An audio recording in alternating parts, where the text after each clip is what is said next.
The first bullet tore through the air 3 inches from Emma Hayes' head. She didn't scream. 3 weeks of running had taught her that silence meant survival. What she did was throw her youngest son to the wooden platform and shield all 4 children with her body. "Woman with 4 kids," a voice called across the Silver Creek train station. "2 boys, 2 girls. Judge wants them back." Emma gripped the small knife in her pocket, 4 inches of steel, against 3 guns, trapped, completely trapped. Then a rifle cracked from somewhere behind her. One of the hunters went down. A voice, deep, calm, absolutely certain. "Run, now." This is the story of how a broken widow and a broken soldier became each other's salvation. This is the last stand at Warren Ranch. The first bullet tore through the air 3 inches from Emma Hayes' head. She didn't scream. 3 weeks of running had taught her that silence meant survival. What she did was throw her youngest son to the wooden platform and shield all 4 children with her body. The afternoon sun cast long shadows across the Silver Creek train station. Passengers scattered like startled birds. A woman's hat tumbled across the boards. Someone's luggage burst open, spilling clothes into the dust. But Emma only saw her children's faces. Grace, 12 years old already, too wise. Daniel, 10, anger burning in his young eyes. Lily, 7, trying so hard not to cry. And Tommy, 5 years old, silent as the grave. Another shot. Wood splintered above their heads. Emma pulled them tighter against the freight crates. Her heart hammered against her ribs. Tommy's small body shook in her arms. She pressed her hand over his mouth, not to silence him. Tommy hadn't spoken in 6 weeks, but because fear could make sounds without words. "Stay quiet," Emma breathed. "Whatever happens, stay quiet." Grace's fingers dug into her mother's arm. "Mama, they're coming closer." 3 men in dark coats moved through the chaos, not running, walking. The terrible confidence of men who knew their prey was trapped. Emma recognized none of their faces, but she knew what they were. Hunters, men paid to bring back what Judge Victor Blackwell claimed belonged to him. "Woman with 4 kids, one of them called out. His voice carried across the platform like a death sentence. "2 boys, 2 girls. Judge wants them back." The station master backed away, hands raised. "I don't want no trouble." "Then tell us where she went." Emma's mind raced. Behind them, the train platform ended. Before them, open ground with no cover. To the left, the station building with too many windows. To the right, an alley, but they'd be seen crossing to it. Trapped. Completely trapped. 5-year-old Tommy began to tremble. Not just fear, the deep, bone-shaking terror of a child who had learned that when men got angry, children got hurt. Emma held him closer. Her fingers found the small knife in her pocket. 4 inches of steel, the only weapon she had, against 3 guns. Grace whispered urgently, "Ma, we got to move. There's nowhere to go. Then we fight." "Grace, you're 12 years old." "I don't care." The men were 15 feet away now. Emma could see their faces, hard, weathered, the kind of men who'd do anything for money. She gripped the knife handle. If they tried to take her boys, she'd cut them. She'd die trying, but she'd cut them first. "I see them," one of the men said. He raised his pistol. Then a different sound, sharp and clear, the crack of a rifle from somewhere behind Emma. One of the 3 men spun, clutching his leg. He went down hard. The other 2 dove for cover. Another shot. Dirt kicked up at their feet. A third shot took the hat clean off the second man's head. A voice, deep, calm, absolutely certain. "Run, now." Emma didn't question it. She grabbed Lily with one hand, Tommy with the other. "Grace, get your brother. Move." They ran, not toward the shooter, away from the gunman, across the platform between buildings into the narrow spaces where Silver Creek's respectable buildings crowded against each other. Behind them, more gunfire, the crack of the rifle, the answering boom of pistols, shouts, curses, the sound of men who had not expected resistance. The alley smelled of garbage and horse manure. Emma's lungs burned, her dress caught on a nail. She yanked it free, heard it rip, didn't care. Lily was crying now, but quietly. Daniel pulled his little sister along. Grace carried Tommy despite his weight, despite her own exhaustion. "Keep going," Emma gasped. "Don't stop." They burst out onto a side street. A few townspeople stared. Emma ignored them. Another alley, another turn. Finally, when her legs were about to give out, she stopped, leaned against a weathered wall, listened.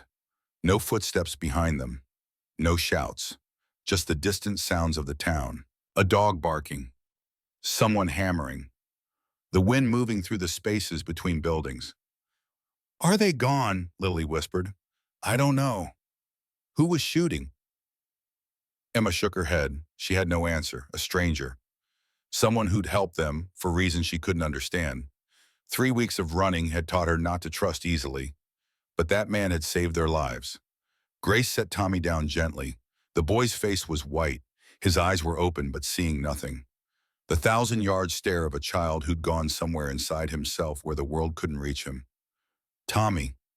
Emma knelt beside him. "Baby, it's over. We're safe now." But Tommy didn't respond, didn't even blink. Daniel kicked at the dirt. "We ain't safe. We ain't never gonna be safe.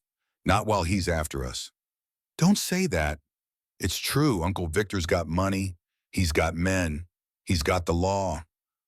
"What do we got?" Emma looked at her 4 children. Thin, exhausted, scared. Daniel was right. They had nothing. No money. No plan. No future she could see. Just each other and the will to keep running. "We got each other," she said quietly. "That ain't enough." Maybe it wasn't, but it was all they had. Grace touched Emma's arm. "Mama, we can't stay here. Those men will be looking." "I know, but where do we go?" None of them had an answer. The sun was sinking lower. Shadows grew longer. Soon it would be dark, and darkness brought its own dangers. Emma had 17 cents in her pocket. Not enough for a room, not enough for food, barely enough for anything. "There," Grace pointed. Down the street, a blue door on a white building. A sign hung above it, too faded to read from this distance. "Boarding house, maybe," we could ask. "We can't pay." "We could work, clean rooms, cook, something." Emma looked at her eldest daughter. When had Grace become the one making decisions? When had this 12-year-old girl learned to think like a woman? The answer came immediately. The first time her father raised his fist. Children grew up fast when they had to. "All right," Emma said, "but let me do the talking." They walked toward the boarding house, slowly, trying not to look like they were running, trying to look like they belonged, like they had every right to be in Silver Creek, Colorado territory, like they weren't hunted. Emma knocked on the blue door, once, twice, waited. Behind her, her children clustered close, inside footsteps. The door opened. A woman stood there, 60 years old, maybe more. Steel gray hair pulled back tight, eyes sharp as broken glass, and in her hands a rifle, not pointed at them, just held, ready. "We're full up," the woman said. "Please," Emma's voice cracked. "We just need somewhere to rest. An hour, then we'll move on." "I said we're full. I can work, I can clean, I can cook, whatever you need." The woman's eyes moved over them, took in Emma's torn dress, the children's hollow faces, Tommy's vacant stare. Something shifted in her expression. Not pity, something harder, understanding. "You're running from someone powerful," the woman said. It wasn't a question. "How did you know?" "I can see it. The way you stand, the way you look over your shoulder, the way that little one won't make eye contact." She lowered the rifle. "Come in before someone sees you." Emma hesitated. 3 weeks of running had taught her that kindness often came with a price. "My name's Ruth Mitchell," the woman said.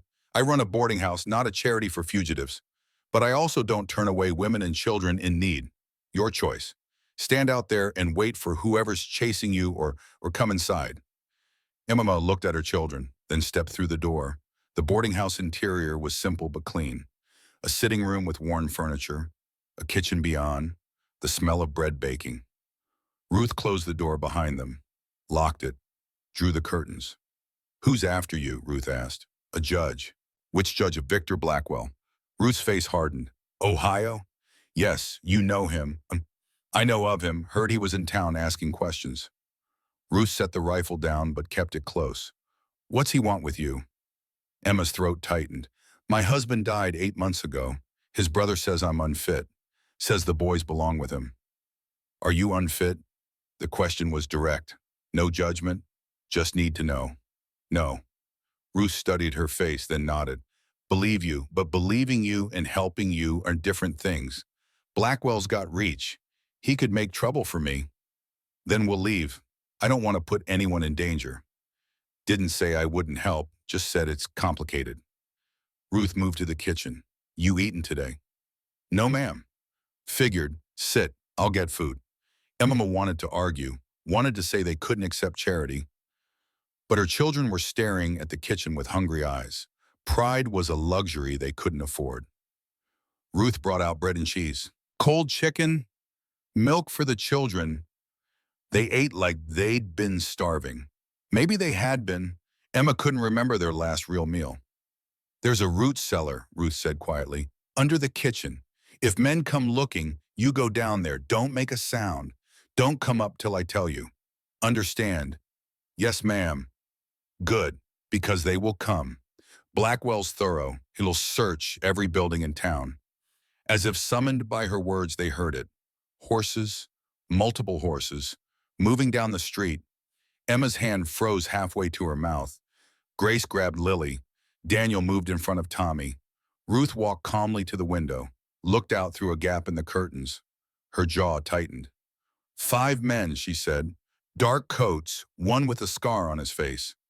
That's them. Root cellar, now. Ruth loved Olua.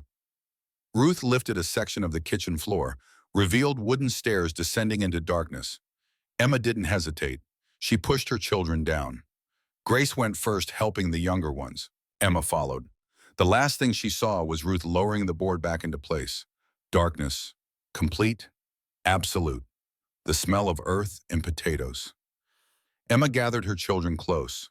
All 5 of them pressed together in a space barely big enough for 2.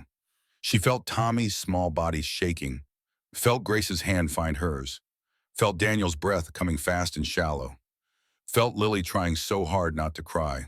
Above them, footsteps. Heavy, multiple sets. The door opening, Ruth's voice sharp and indignant. What's the meaning of this? A man's voice. Cold, empty of anything resembling mercy. We're looking for a woman. 4 children. 2 boys, 2 girls. Judge Blackwell says she came this way. Well, she didn't come here. You sure about that? I'm sure I don't harbor fugitives. This is a respectable establishment. Then you won't mind if we look around. I certainly will mind. You got a warrant? Don't need a warrant. We're acting on behalf of a judge. Not in Colorado territory, you're not. Out here, you need proper papers. Now get out of my house before I get my shotgun. Silence, long, dangerous. Emma held her breath. In the darkness, she couldn't see her children's faces, but she could feel their fear. It was thick as smoke. The footsteps moved, walking through the boarding house, coming closer to the kitchen. Emma's heart hammered so hard she was certain they could hear it upstairs. The floorboards creaked directly above their heads. So close. If one board gave way, if the man looked down at the wrong moment, if Tommy made the smallest sound. There a basement in this place? The cold voice asked. Root cellar, Ruth said, full of rats. Big ones. You want to go down there, be my guest. But I'm warning you, they bite. More silence. Emma could picture the man standing above them, deciding, weighing the chance that they were down there against the certainty of rat bites. Her hand found the knife in her pocket. If he opened that door, if he came down those stairs, she'd fight. She'd lose, but she'd fight. We'll be back, the man finally said, with proper papers. And when we come back, we're searching every inch of this place. You're harboring a kidnapper, Mrs. Mitchell. That makes you an accomplice. Get out of my house. The footsteps retreated. The front door slammed, but Emma didn't move, didn't breathe, didn't trust it. Not yet. Above them, Ruth moved around the kitchen. Normal sounds, putting things away, washing dishes. 5 minutes passed. 10. Finally, Ruth's voice came down through the floorboards. They're gone. Give it another minute, then come up. Emma waited, counted to 60, then helped her children up the narrow stairs. Grace first, then Daniel, then Lily. Tommy last, Emma carrying him because his legs wouldn't work. They emerged into the kitchen. Ruth was standing by the stove as if nothing had happened, but Emma saw the rifle leaned against the wall. saw the woman's hands shaking slightly as she poured coffee. "Thank you," Emma said. "Don't thank me yet. They'll be back. Tomorrow, maybe tonight.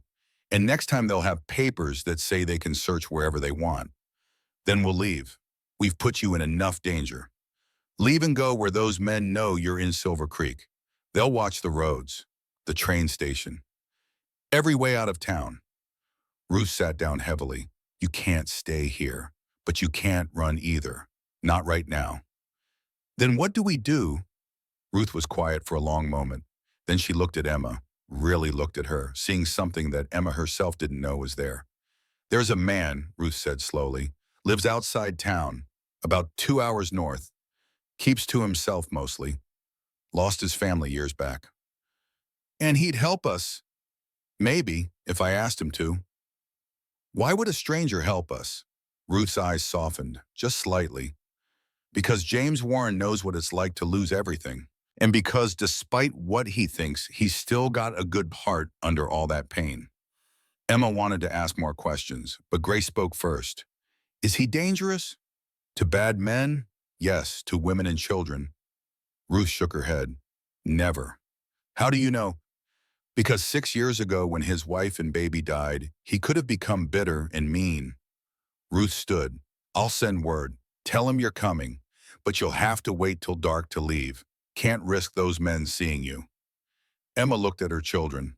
They were exhausted, terrified, and now they were about to go into the darkness with someone they'd never met, trusting him with their lives. "Do we have a choice?" she asked. "We always have choices," Ruth said. "Sometimes they're just all bad, and we pick the least bad one." That night after dark, Ruth led them out the back of the boarding house. A wagon waited, not Ruth's, borrowed from someone Ruth trusted. Emma didn't ask questions. In 3 weeks, she'd learned that sometimes it was better not to know. The children climbed into the back. Ruth had given them blankets, food for the journey. Emma tried to pay with her 17 cents. Ruth refused. "Save it," the older woman said. "You'll need it more than me." Emma climbed into the back with her children. Ruth took the driver's seat. The wagon began to move. Slowly, quietly, away from Silver Creek, away from the boarding house, away from the men who hunted them, but toward what Emma didn't know, couldn't see in the darkness, could only hold her children and hope that this stranger, this James Warren, this man broken by loss, would be better than the men behind them. The wagon rolled north for 2 hours, through open country, past farms sleeping in darkness, under stars so bright they seemed close enough to touch. The children fell asleep one by one. Even Grace, who tried so hard to stay vigilant. Even Daniel, who'd sworn he'd never let his guard down. Even Tommy, wrapped in his silent terror. Only Emma stayed awake, watching the darkness, listening for the sound of horses that might mean pursuit, but hearing only the wagon wheels and Ruth's occasional murmur to the horses pulling them. Finally, Ruth pulled the wagon to a stop. "We're here," she said quietly. Emma looked out, saw a small ranch in the starlight, a wooden house, a barn, a windmill turning slowly in the night breeze, and on the porch a figure, tall, still, waiting. Ruth climbed down, walked to the porch, spoke in low tones that Emma couldn't hear. The figure responded, brief words. Then Ruth came back to the wagon. "He'll take you in," she said. "3 rules he says: stay out of his way, don't touch his things, and when he says leave, you leave." "That's it. That's it." Ruth helped Emma down. "One more thing, he's a good man, but he's a broken man. Be patient with him." Emma nodded, woke her children gently. Grace stirred, first immediately alert. Then Daniel, then Lily. Tommy had to be carried. They climbed out of the wagon, stood in the darkness, uncertain. The figure on the porch stepped forward into the starlight. Emma saw him clearly for the first time. Tall, yes, maybe 6 feet, broad shoulders, dark hair, face weathered by sun and time, eyes that had seen too much and wanted to see nothing more. He wore a simple shirt and work pants, a gun belt at his hip, and in his hands a rifle, not pointed at them, just held. "James Warren," he said. His voice was deep, careful. "People call me Cole." "Emma Hayes." She pushed her children forward slightly. "This is Grace, Daniel, Lily, and Tommy." Cole's eyes moved over each child, lingered on Tommy's blank face. Something flickered in his expression. Recognition, maybe, or memory. "I'll give you shelter," Cole said. "3 rules. Stay out of my way. Don't touch my things. When I say leave, you leave. That's all, no questions. I don't need to know. I just need you safe." Emma wanted to ask why. Why would a stranger do this? But she was too tired, too scared, too desperate to question good fortune when it appeared. "Thank you," she said. Cole nodded once, looked at Ruth. "I'll take it from here." Ruth climbed back into the wagon. Before she left, she caught Emma's eye, gave her a small nod. Then the wagon rolled away into darkness. Emma and her children stood in front of a stranger's house, a stranger who'd agreed to hide them, to protect them, for reasons Emma couldn't understand. Cole turned toward the door. "House is through here." The inside was simple but clean. One main room with a fireplace, a kitchen area with a cast iron stove. Everything practical, nothing decorative, except Emma's eyes caught on a sampler above the fireplace. Faded, the stitching reading "Home Sweet Home." A woman's touch, long absent. "Bedroom's in back," Cole said. "Is yours? You and the children can have it. I'll sleep in the barn." "That's not necessary." "Yes, it is. You don't know me. Until that changes, I'll keep my distance." Grace stepped forward. Emma recognized the look on her daughter's face, the protective stance, the readiness to fight. "I got conditions," Grace said. Cole raised an eyebrow. "You're a little young to be making conditions." "I ain't too young to protect my family." Something shifted in Cole's expression. Not quite a smile, but close. "All right, let's hear them. First, we sleep in the house, you sleep in the barn." "Agreed." "Second, you don't touch my mama or any of us." "Agreed." "Third, soon as we figure out another plan, we leave. You don't try to stop us." Cole looked at Grace for a long moment. Emma saw something pass between them. Some kind of understanding. "Fair enough," Cole said finally. "You got my word." "Your word don't mean nothing to me." "I know, but it's all I gotta give." Grace stared at him. Cole stared back, neither flinching, neither backing down. Finally, Grace nodded. Just once. Not acceptance, not trust, just acknowledgement. Cole showed them to the bedroom. It was small, one large bed that had clearly been built for 2, and on a shelf covered by a cloth, small baby clothes. Folded, waiting for a child who would never wear them. Lily pointed. "What's that?" Cole's face went hard. "Don't touch it." His voice was sharp, too sharp. Lily backed away. Emma put a protective hand on her daughter's shoulder. "I'm sorry," Cole said after a moment. "Just don't touch it, please." He left before anyone could respond. They heard his footsteps crossing the main room, the front door opening and closing, then silence. "I don't like him," Daniel said. "He's giving us shelter," Emma replied. "So maybe he wants something. Then we'll deal with it. Like we dealt with Pa." The words hung in the air, heavy, accusing. Daniel didn't mean it that way. Emma knew that, but the words hurt nonetheless. "Your father was sick," Emma said quietly. "The drinking made him mean. This man isn't your father." "How do you know?" "I don't, but we're here now. We don't have anywhere else to go." They piled onto the bed. All 5 of them. Too many people for one bed, but they'd gotten used to being crowded. Used to the warmth of bodies pressed together. Used to taking comfort in each other's presence. Emma lay awake long after her children fell asleep, listening to the unfamiliar sounds of this house, the creak of settling wood, the whisper of wind, the distant whinny of a horse in the barn. Somewhere out there, Cole Warren was sleeping, or not sleeping. This man who'd agreed to protect them for reasons she couldn't understand. This man who had lost a wife and child. This man with a covered cradle and pain in his eyes. What had Ruth said? "He's a broken man. Be patient with him." Emma closed her eyes, tried to sleep, but every sound made her jump. Every shadow seemed to hold danger. 3 weeks of running had taught her body to expect pursuit at any moment. And somewhere she knew Judge Victor Blackwell was still looking, still hunting, still determined to take her boys and destroy her. The night offered temporary safety, but morning would come, and with it new dangers. The scream came just before dawn. Emma was on her feet before her eyes fully opened, heart slamming against her ribs, hands already reaching for her children. But the scream came again, not from outside, from inside the room, from Tommy. Her youngest son was thrashing in the bed, tangled in blankets, his small body rigid with terror, his eyes open but seeing nothing, seeing somewhere else, some other time, some other horror. Tommy!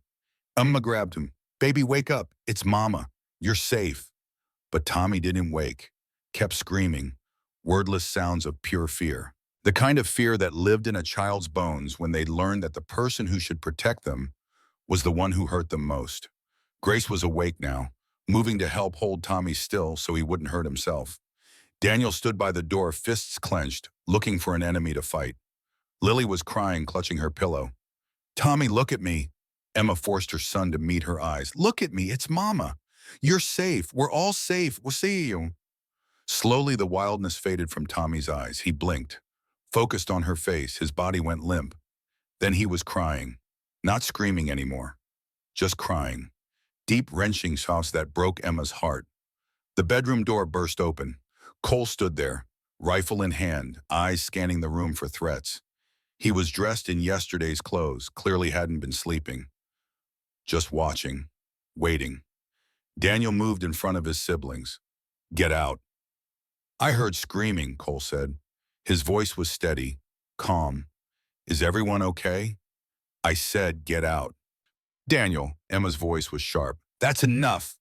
He ain't got no right to be in here. He thought we were in danger. He was trying to help. Cole's grip on the rifle relaxed, but he didn't lower it completely. His eyes found Tommy still trembling in Emma's arms. Bad dreams, Cole asked quietly. Tommy nodded, just barely. The first acknowledgement he'd given anyone outside his family in weeks. I used to get those too, Cole said. Through the war, sometimes I still do. Daniel's hostility flickered. What kind of dreams?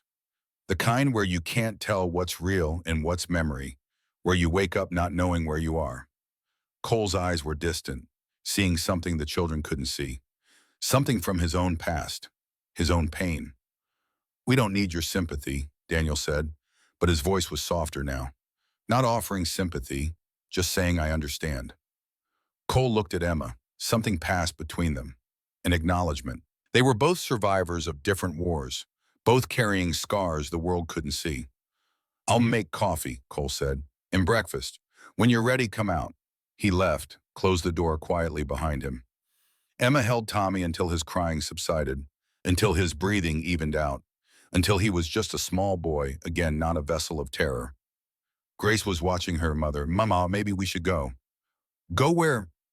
I don't know, but this don't feel right. Living in a stranger's house, taking his charity. It's not charity. Ruth said he understands what it's like to lose everything. But we don't know him, don't know if we can trust him. Emma looked at her eldest daughter. At 12 years old, Grace had learned the hard way that trust was dangerous, that men who seemed kind could turn cruel without warning, that safety was an illusion. No, Emma said quietly. We don't know if we can trust him, but right now he's all we've got. They emerged from the bedroom 20 minutes later, found Cole in the kitchen stirring something in a pot over the wood stove. The smell of coffee filled the small space, and something else, oatmeal maybe, or porridge. Sit, Cole said without turning around. They sat at the rough wooden table, 4 children and their mother, wary, uncertain. Cole served the food onto tin plates, added thick slices of bread, cups of milk for the children, coffee for Emma and himself. Then he sat at the far end of the table, not close, leaving space between himself and them, respecting boundaries without being asked. For a while, no one spoke, just ate. The children were hungry. Even Tommy, still shaken from his nightmare, ate steadily. Emma watched Cole over the rim of her coffee cup, trying to understand this man who'd taken them in. He was older than Emma had first thought, maybe 38, 40.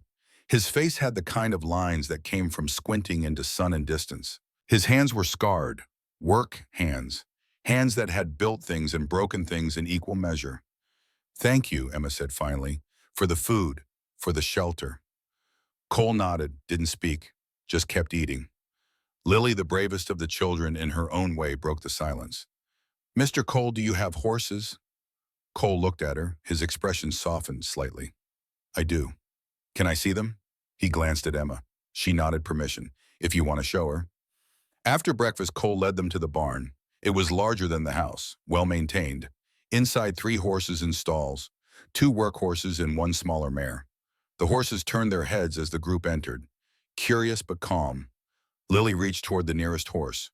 Cole caught her hand gently. Slow. Let her smell you first. He showed Lily how to hold her hand flat, how to let the horse's breath warm her palm before touching. The horse nuzzled Lily's hand. The girl giggled, a sound so normal it seemed out of place in their hunted lives. Daniel hung back, watching Cole with suspicious eyes. But Emma saw something else too. Interest. Despite his hostility, Daniel was watching how Cole moved, how he spoke to the horses, how he showed Lily proper respect for an animal's space. Grace stood apart, arms crossed, face closed. But she was watching too. Everyone was watching, trying to figure out the stranger who'd taken them in. Tommy approached one of the horses, slowly, his small face pale. The horse was a large bay gelding, at least 16 hands high. To a 5-year-old boy, it must have looked enormous. Terrifying. Tommy reached out, his hand shaking, got within 6 inches of the horse's neck, then jerked back, stumbled. Backed away so fast he nearly fell. Cole watched but didn't move toward him. It's all right, son, when you're ready. But Tommy just shook his head, silent again, the brief moment of connection gone. Emma saw pain flicker across Cole's face. Then it was gone, hidden behind that careful mask he wore. A rider appeared on the road, moving fast, dust trailing behind. Cole's hand moved to his gun automatically, then relaxed as he recognized the horse. An older man climbed down, 60 maybe, spectacles perched on his nose, a leather satchel under his arm. He looked at Cole, then at Emma and the children. Understanding dawned on his face. So Ruth was right, the man said. You're harboring fugitives now, Warren. Harboring a mother and her children, Dawson. There's a difference, the man. Dawson studied Emma. You're the one Judge Blackwell is looking for. Yes. He's filed papers with the local court. Says you kidnapped your own children. Says you're mentally unfit. Emma's hands clenched into fists. That's a lie. I'm sure it is, but lies backed by a judge's authority become truth in the eyes of the law. Dawson opened his satchel, pulled out documents. I'm Henry Dawson, attorney at law. Cole asked me to look into your situation. Emma looked at Cole. He was watching the horizon, not meeting her eyes. I didn't ask you to do that, Emma said. I know, Cole replied. Did it anyway. Dawson spread the papers on a fence rail. Here's what we're dealing with. Blackwell has a court order from Ohio declaring you an unfit mother. He's petitioning the Colorado courts to enforce it. Wants custody of both boys. Just the boys, Emma's voice shook. What about my daughters? Dawson's face was grim. The petition only mentions the boys. Emma felt the world tilt. She'd known Victor wanted her sons, wanted to continue the Blackwell family line through them. But to leave out the girls entirely, as if they didn't matter, as if they were disposable. What happens if he wins? Cole asked. He takes the boys back to Ohio, raises them as his own. And the girls? Dawson hesitated. The petition doesn't specify. Likely they'd be placed in an orphanage. Or worse. Emma couldn't breathe, couldn't think. The world was spinning. Grace's hand found hers, squeezed hard. There has to be something we can do, Emma said. There is, but you're not going to like it. Dawson looked at Cole, then back at Emma. If you were married, if you had stable employment, if you could show the court you're providing a proper home, that changes things. But I'm not married, I don't have employment, and I'm living in a stranger's barn. That could change. Understanding dawned. Emma felt her face flush. Are you suggesting what I think you're suggesting? I'm suggesting that a married woman with a stable home is harder to declare unfit than a widow with nothing. That's not. I can't just marry someone I don't know. Then you'll lose your children. The words were brutal, direct, true. Emma looked at her children. Grace trying so hard to be strong. Daniel anger barely contained. Lily still petting the horse, unaware of the conversation. Tommy silent and broken. She looked at Cole. He was staring at the ground, jaw tight, hands clenched. No, Cole said. Everyone turned to look at him. What? Dawson asked. No, I can't. I won't. Cole's voice was rough. I can protect them. I can hide them. But I can't. I can't be that. Warren, this is the best option. Find another one. There isn't another one. Cole turned away, started walking toward the house. Emma followed, caught his arm. He stopped but didn't look at her. Why not? She asked quietly. Because I failed once. I had a wife and daughter, and I couldn't protect them. They died because of me. That's not true. It is true, and I'm not doing it again. I'm not taking responsibility for more lives I can't save. Emma understood then, saw the depth of his pain, his guilt, the weight he'd been carrying for 6 years. Then what do we do? She asked. Cole finally looked at her. His eyes were dark, haunted. But beneath the pain, she saw something else. Determination. The kind of determination that came from a man who'd lost everything and decided he had nothing left to lose. We fight, he said, not in a courtroom. Here, on my land. We make this place a fortress.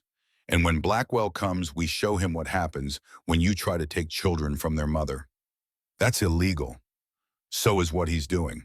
Dawson closed his satchel. Warren, you're talking about armed resistance against officers of the law. I'm talking about defending my home against men who want to hurt children. The law won't see it that way. Then the law is wrong. Emma should have been scared, should have argued against this. But looking at Cole's face, seeing the fierce protectiveness there, she felt something else. Hope. For the first time in 3 weeks, actual hope. What do we need to do? She asked. Cole looked at her, then at her children, then at Dawson. We need guns, ammunition, time to prepare, and we need to teach them how to fight back. Teach who I am? All of them. Cole's eyes moved to Grace, to Daniel, even to Tommy. Every person in this house needs to know how to defend themselves. Because when Blackwell comes, and he will come, everyone fights. Even the children, especially the children. Because they're what he wants. They have the most to lose. Grace stepped forward. I'll learn. Daniel was beside her. Me too. Even Lily, not fully understanding, nodded. I want to help. Tommy said nothing, but he moved closer to Cole, just slightly, the smallest gesture of trust. Cole looked at Emma. This is your choice. We can do it this way, or you can try another plan. But hiding hasn't worked. Running hasn't worked. Maybe it's time to stand. Emma thought about 8 years of hiding, 8 years of pretending her husband's cruelty was normal, 8 years of telling her children to stay quiet, to not provoke him, to make themselves small, 8 years of survival at the cost of dignity. Teach us, she said. And so it began. The next morning, as the sun rose over the Colorado Territory, Cole Warren began teaching Emma Hayes and her 4 children how to fight. Grace learned first. She had natural talent, steady hands, clear eyes. Cole showed her how to hold a rifle, how to sight down the barrel, how to control her breathing before pulling the trigger. She missed the first 5 shots, hit the 6th. By the 10th, she was hitting the target more often than not. You're a natural, Cole said. My pa tried to teach me once, Grace replied, before he got mean. Cole's face was carefully neutral. Some men aren't meant to be fathers. Are you, The question hung between them. Cole took a long time answering. I was going to be, but I lost my daughter before I got the chance. I'm sorry. So am I. He handed her more ammunition. Again. Daniel was harder to teach. He shot angry. Jerky movements, pulled the trigger instead of squeezing it. Missed every shot for the first hour. You're shooting mad, Cole said. That gets you killed. I am mad. Then use it, channel it, breathe, focus, fire. Daniel tried, failed, tried again. After 2 hours, he finally hit the target. Not center, but on it. He looked at Cole. Something shifted in his face. Not quite trust, but the beginning of respect. Better, Cole said. Again. Emma had never held a gun. The weight felt wrong in her hands. Too heavy, too dangerous, too much like something Robert would have used against her. I can't, she said. You can. Cole stood behind her, not touching, just positioning himself to catch her if the recoil knocked her down.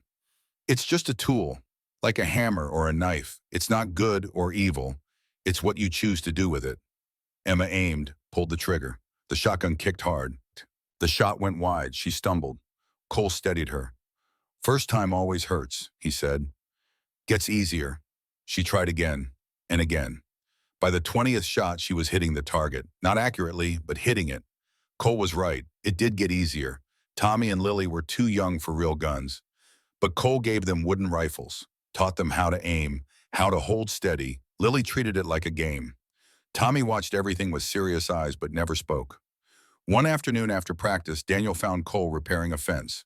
Without being asked, Daniel picked up a hammer, started helping. They worked in silence for a while. Then Daniel spoke. Mr. Warren, can I ask something? Sure. How many men did you kill in the war? Cole's hand still on the fence post. Why do you want to know? Just curious. No, you're not. You want to know if killing changes a man. Daniel didn't deny it. Cole set down his hammer, looked at the boy. It does, every time. Even when it's necessary. Even when it's to protect someone, it changes you. Did it make you mean? No, it made me so. My pa killed people. He said it was in the war.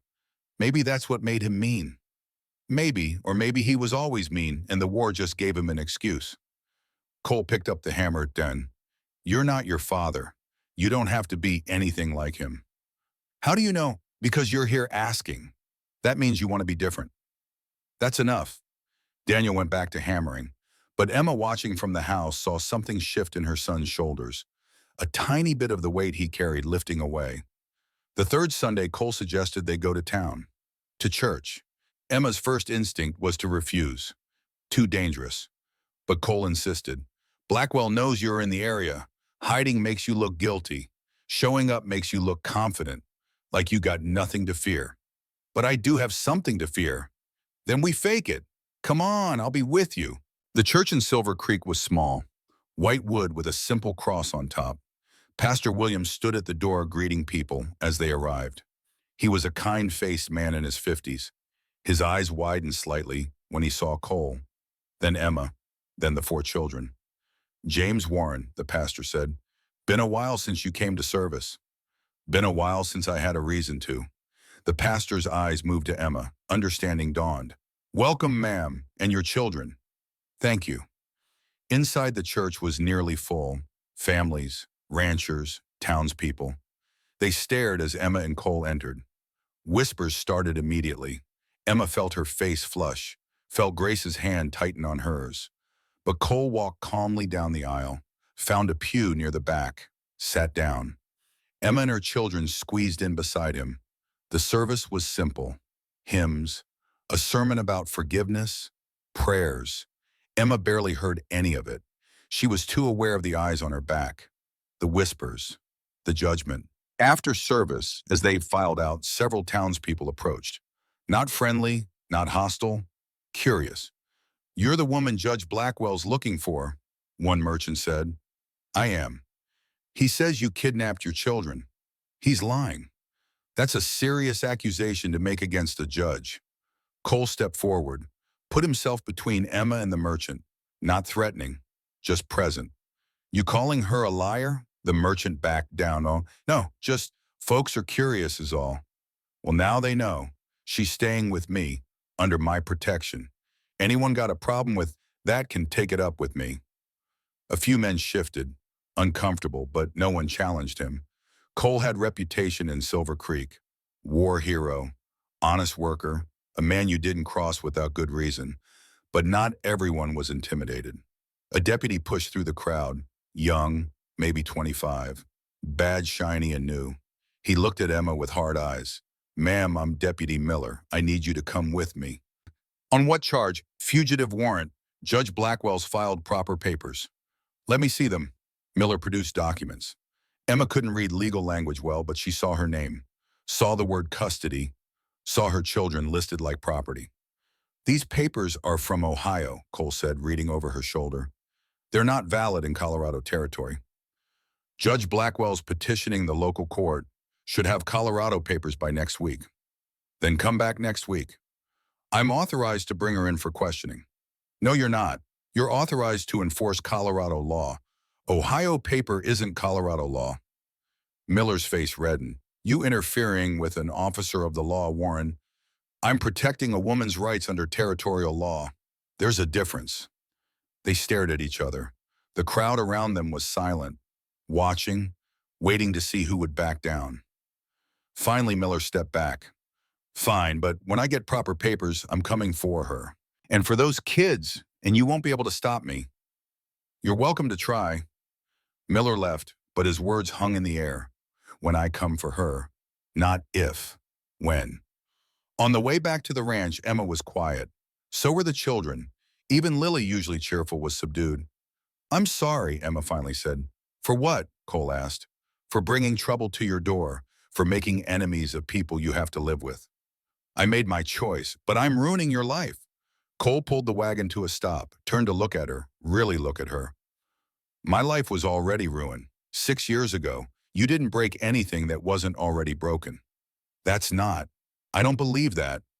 Believe what you want, but I'm not doing this for you. I'm doing it for them. He gestured to the children, because they deserve better than to be taken by a man who thinks children are property. Emma felt tears prick her eyes, but she blinked them back. Crying was a luxury she couldn't afford. That night, after the children were asleep, Emma found Cole on the porch. He was sitting in the darkness, cleaning his rifle, a task he did every night before bed. Can I ask you something? Emma said. Sure, Buzzy. Why are you really doing this? Cole was quiet for a long time.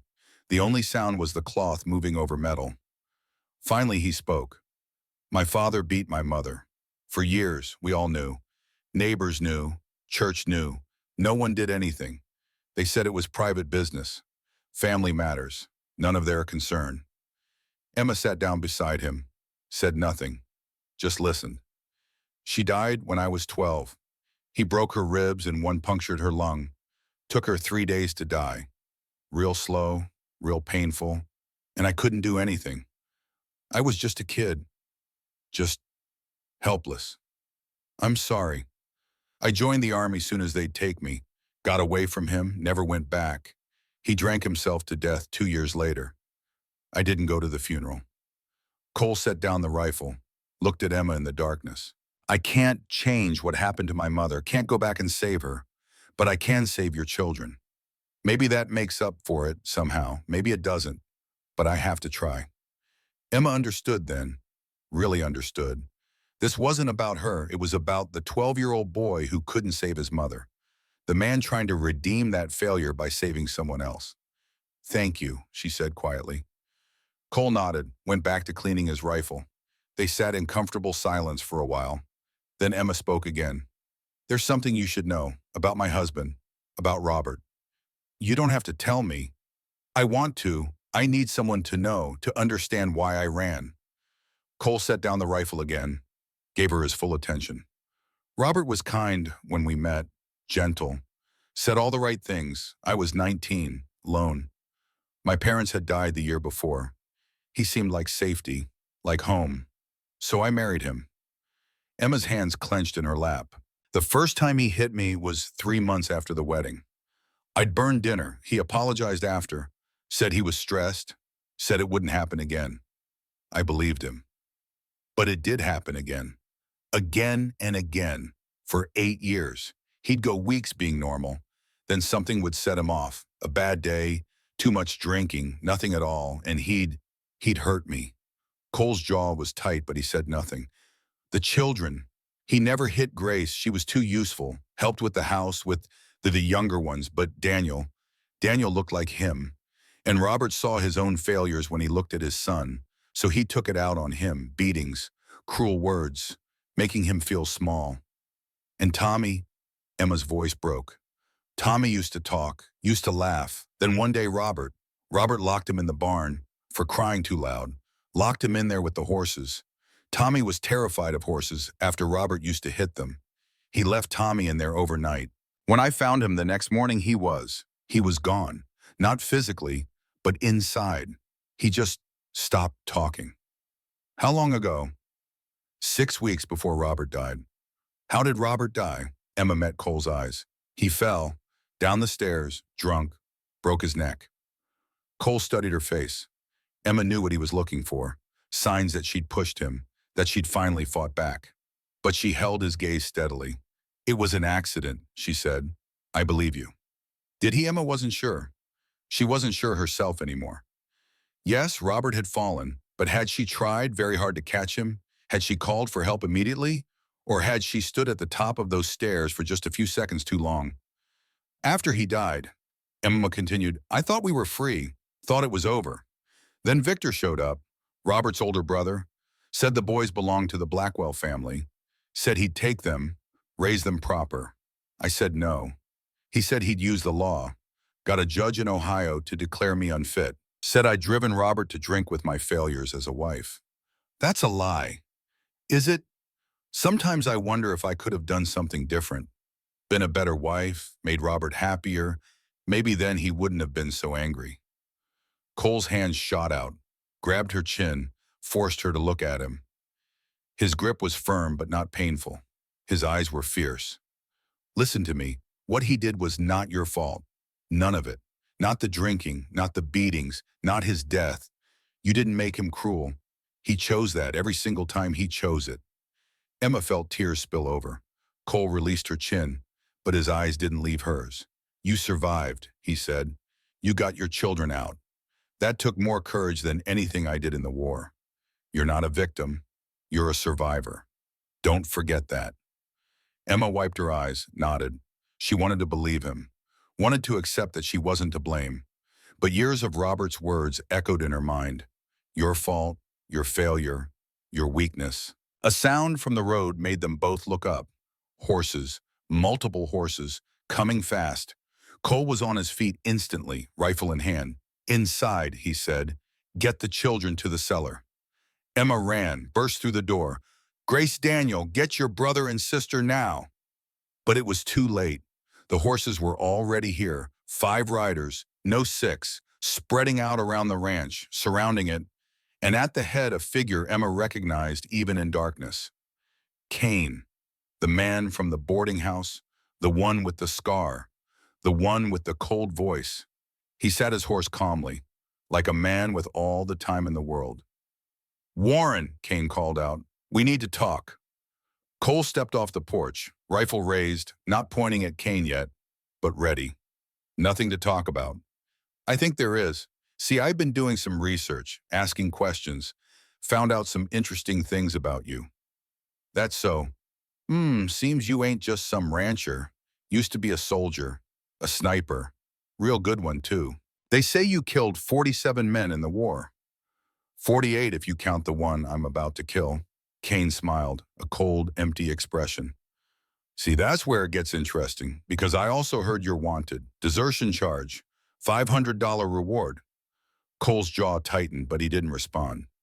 Now I'm thinking, Cain continued, maybe we can make a deal. You hand over the woman and kids. I forget what I learned about your past. Everyone wins.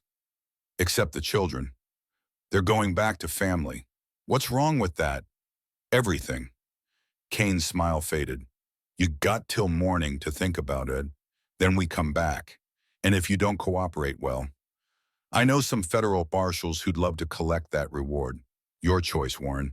Them or you. Cain and his men rode away into darkness. But the threat hung in the air. Heavy, certain. Emma came out of the house, Grace and Daniel behind her. Cole, what did he mean desertion charge? Cole set down his rifle, sat heavily on the porch steps. During the war, I was ordered to shoot a civilian, a woman. My commanding officer said she was a spy, said it was necessary. I refused, called it murder. They called it desertion, put a price on my head. But that was years ago. Doesn't matter, no statute of limitations on desertion. Cole's jaw tightened. That commanding officer, his name was Marcus Blackwell, Victor's younger brother. Emma's blood ran cold. You killed him. Year after I refused the order, Marcus came after me, said I'd embarrassed the family, made them look weak. He drew first, I was faster. Self-defense, but no one cared. He was an officer, I was a deserter. That's when they added 500 to the bounty. So Blackwell's vendetta, it's not just about the children. It's about revenge. He wants me to watch everything burn before he kills me. That's why Kane's here. Not just for your boys, for me. Emma understood the trap. If Cole fought Blackwell's men, Kane would turn him in. Cole would be arrested, hanged maybe, and Emma and her children would be left with no protection. Then we leave, Emma said, tonight, before they come back. Leave and go where they'll hunt you down, and I'll still be wanted. Then what do we do?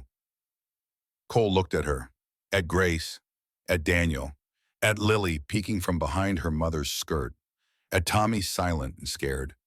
These children he'd agreed to protect, these lives he'd taken responsibility for. He made a decision. Emma saw it happen in his eyes. The same calculation she'd seen at the train station. Quick, certain, final. We fight, Cole said. The attack came at midnight, no warning, no second chance. Just the sudden eruption of gunfire that shattered the silence of the Colorado night. Emma was already moving before her mind fully registered the sound. 6 years of living with Robert Hayes had trained her body to respond to danger without thought. She rolled out of bed, grabbed Tommy, pushed him under the mattress where the wood frame would offer some protection. Grace, Daniel, Lily down. Her children obeyed instantly. They'd learned this drill in the 3 days since Kane's threat. Hide first, ask questions later. Grace pulled Lily under the bed with Tommy. Daniel flattened himself against the floor behind the heavy oak dresser Cole had moved into the room for exactly this purpose. Outside, more gunfire, the sharp crack of rifles, the deeper boom of shotguns, and underneath it all, men shouting, not in panic, in coordination. This was organized, professional. Emma crawled to the window, risked a glance outside. Her blood turned to ice. 8 men, maybe more. She couldn't count them all in the darkness. They'd spread out around the ranch in a wide circle, firing at the house from multiple positions. Smart. Too smart. These weren't random hired guns. These were men who knew how to fight. A bullet punched through the window above Emma's head. Glass exploded. She threw herself backward, felt the sting of a small cut on her cheek. Warm blood trickled down. She ignored it.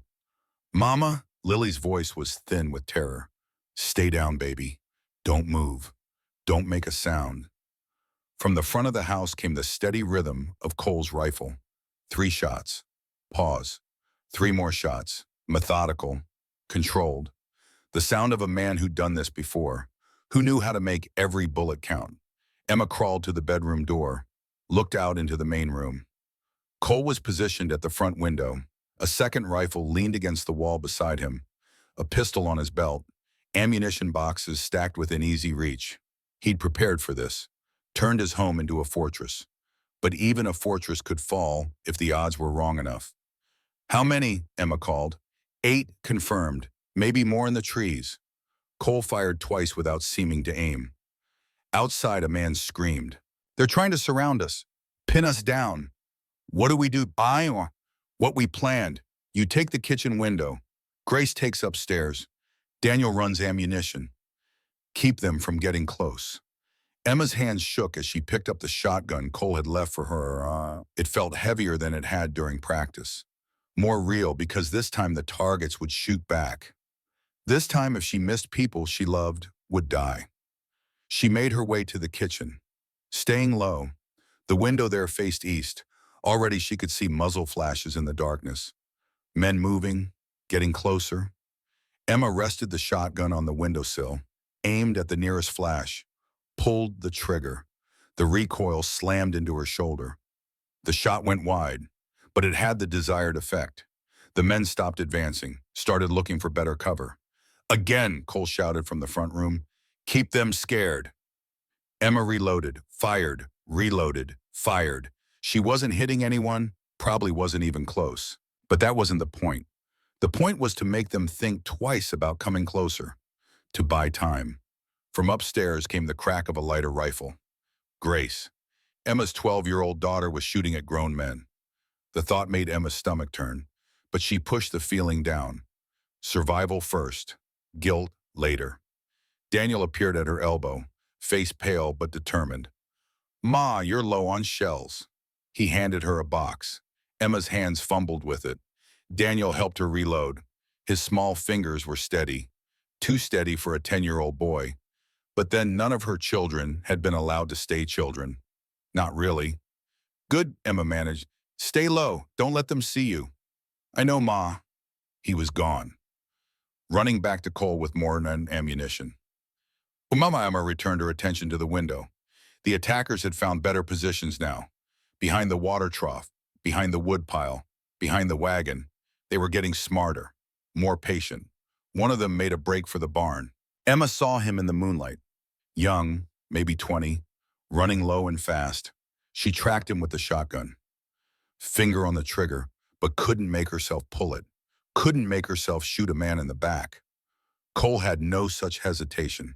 His rifle cracked once. The young man stumbled, went down clutching his leg.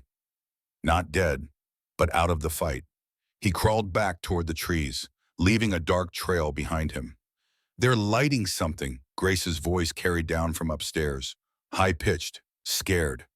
Pa, they're lighting something. Emma looked out, saw what Grace had seen. 2 men with torches running toward the barn.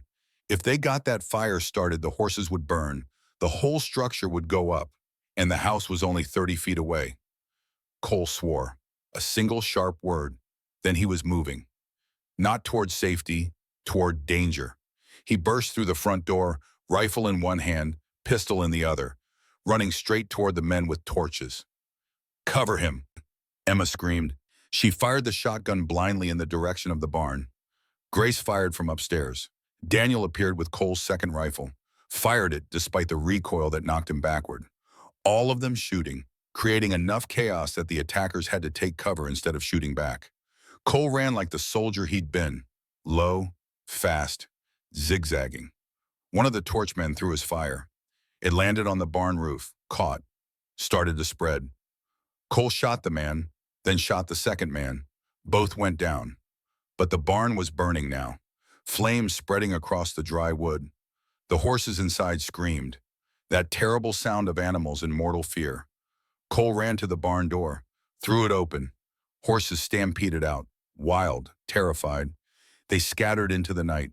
Cole didn't come back to the house. Instead, he ran to the water trough, started filling buckets, throwing water on the barn, trying to stop the spread.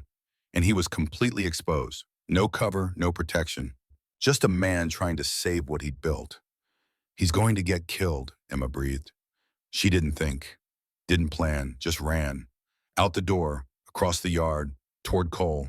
She heard Grace screaming behind her, heard bullets hitting the dirt around her feet. Didn't care. Cole was out there alone, and she couldn't let him die alone. She reached him, grabbed a bucket, started throwing water. The barn was half engulfed now, too far gone. But they kept trying, kept fighting, because giving up meant losing everything. A bullet hit the water trough, 2 inches from Emma's hand. Another hit the dirt between her feet. Cole grabbed her arm, pulled her behind the trough. It wasn't much cover, but it was something. What are you doing? He shouted over the sound of flames and gunfire. Helping you. You're going to get shot. So are you. They stared at each other, both breathing hard, both covered in soot and ash, both alive despite the odds. Then Cole smiled, actually smiled. The first time Emma had seen anything close to joy on his face. You're either very brave or very stupid, he said. Can it be both? More gunfire. Closer now. The attackers were taking advantage of the chaos. Moving in, Emma raised her shotgun, fired over the trough, one barrel, then the other. The sound was deafening. We need to get back to the house, Cole said. The burnman is lost. Come on. They ran, together, back across the open ground, bullets kicking up dirt around them. Emma felt something hot pass by her ear. So close. Too close, but then they were at the door, through it. Daniel slammed it shut behind them.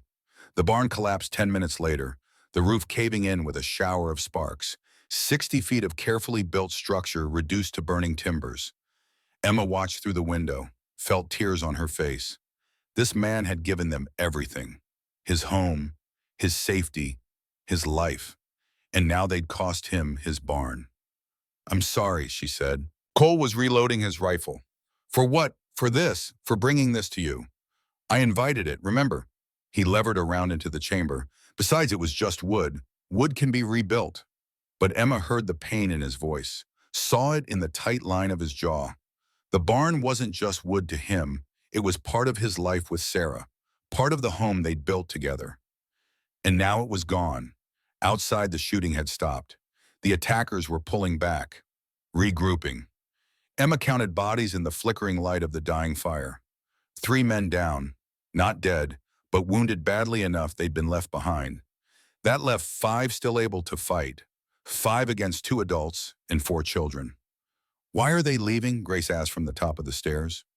"They're not," Cole said. "They're just waiting for reinforcements. Come daylight, they'll have more men, more guns, and we'll be out of ammunition." The words hung heavy in the air. They'd survived the first attack, but barely. And there would be more. Kane wasn't going to give up, not while Judge Blackwell was paying him. Emma checked on her children. Tommy was still under the mattress, silent, staring at nothing. The gunfight hadn't made him scream, hadn't made him react at all. He just retreated further into himself. Emma's heart broke a little more. Lily was crying quietly. Grace held her, rocked her, sang softly, an old lullaby Emma had sung to all her children. Hearing it from Grace's lips made Emma realize how much her oldest had sacrificed. Grace should be playing with dolls, dreaming about boys, planning her future. Instead, she was comforting a traumatized sister after a gunfight. Daniel sat against the wall, staring at his hands. They were shaking, the adrenaline was wearing off.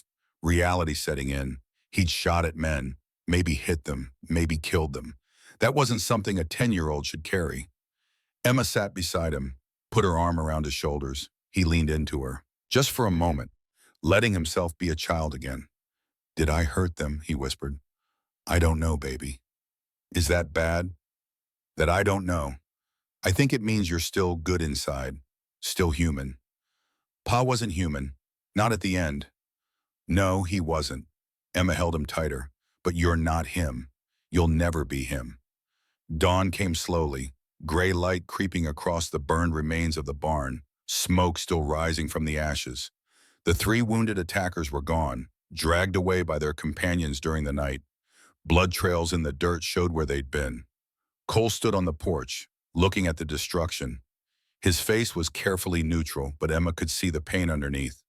6 years he'd lived in this place. 6 years of memories. Sarah's touch everywhere. And now half of it was gone. "We should leave," Emma said, "before they come back." "No, Asuyi. Cole, please. I can't ask you to lose more." "You're not asking. I'm choosing." He turned to look at her. "This is my home, my land. I'm not running from it. Even if it costs your life. Especially then, because if I run now, I'm that 12-year-old boy again, watching bad men hurt good people and doing nothing. I can't be that boy anymore."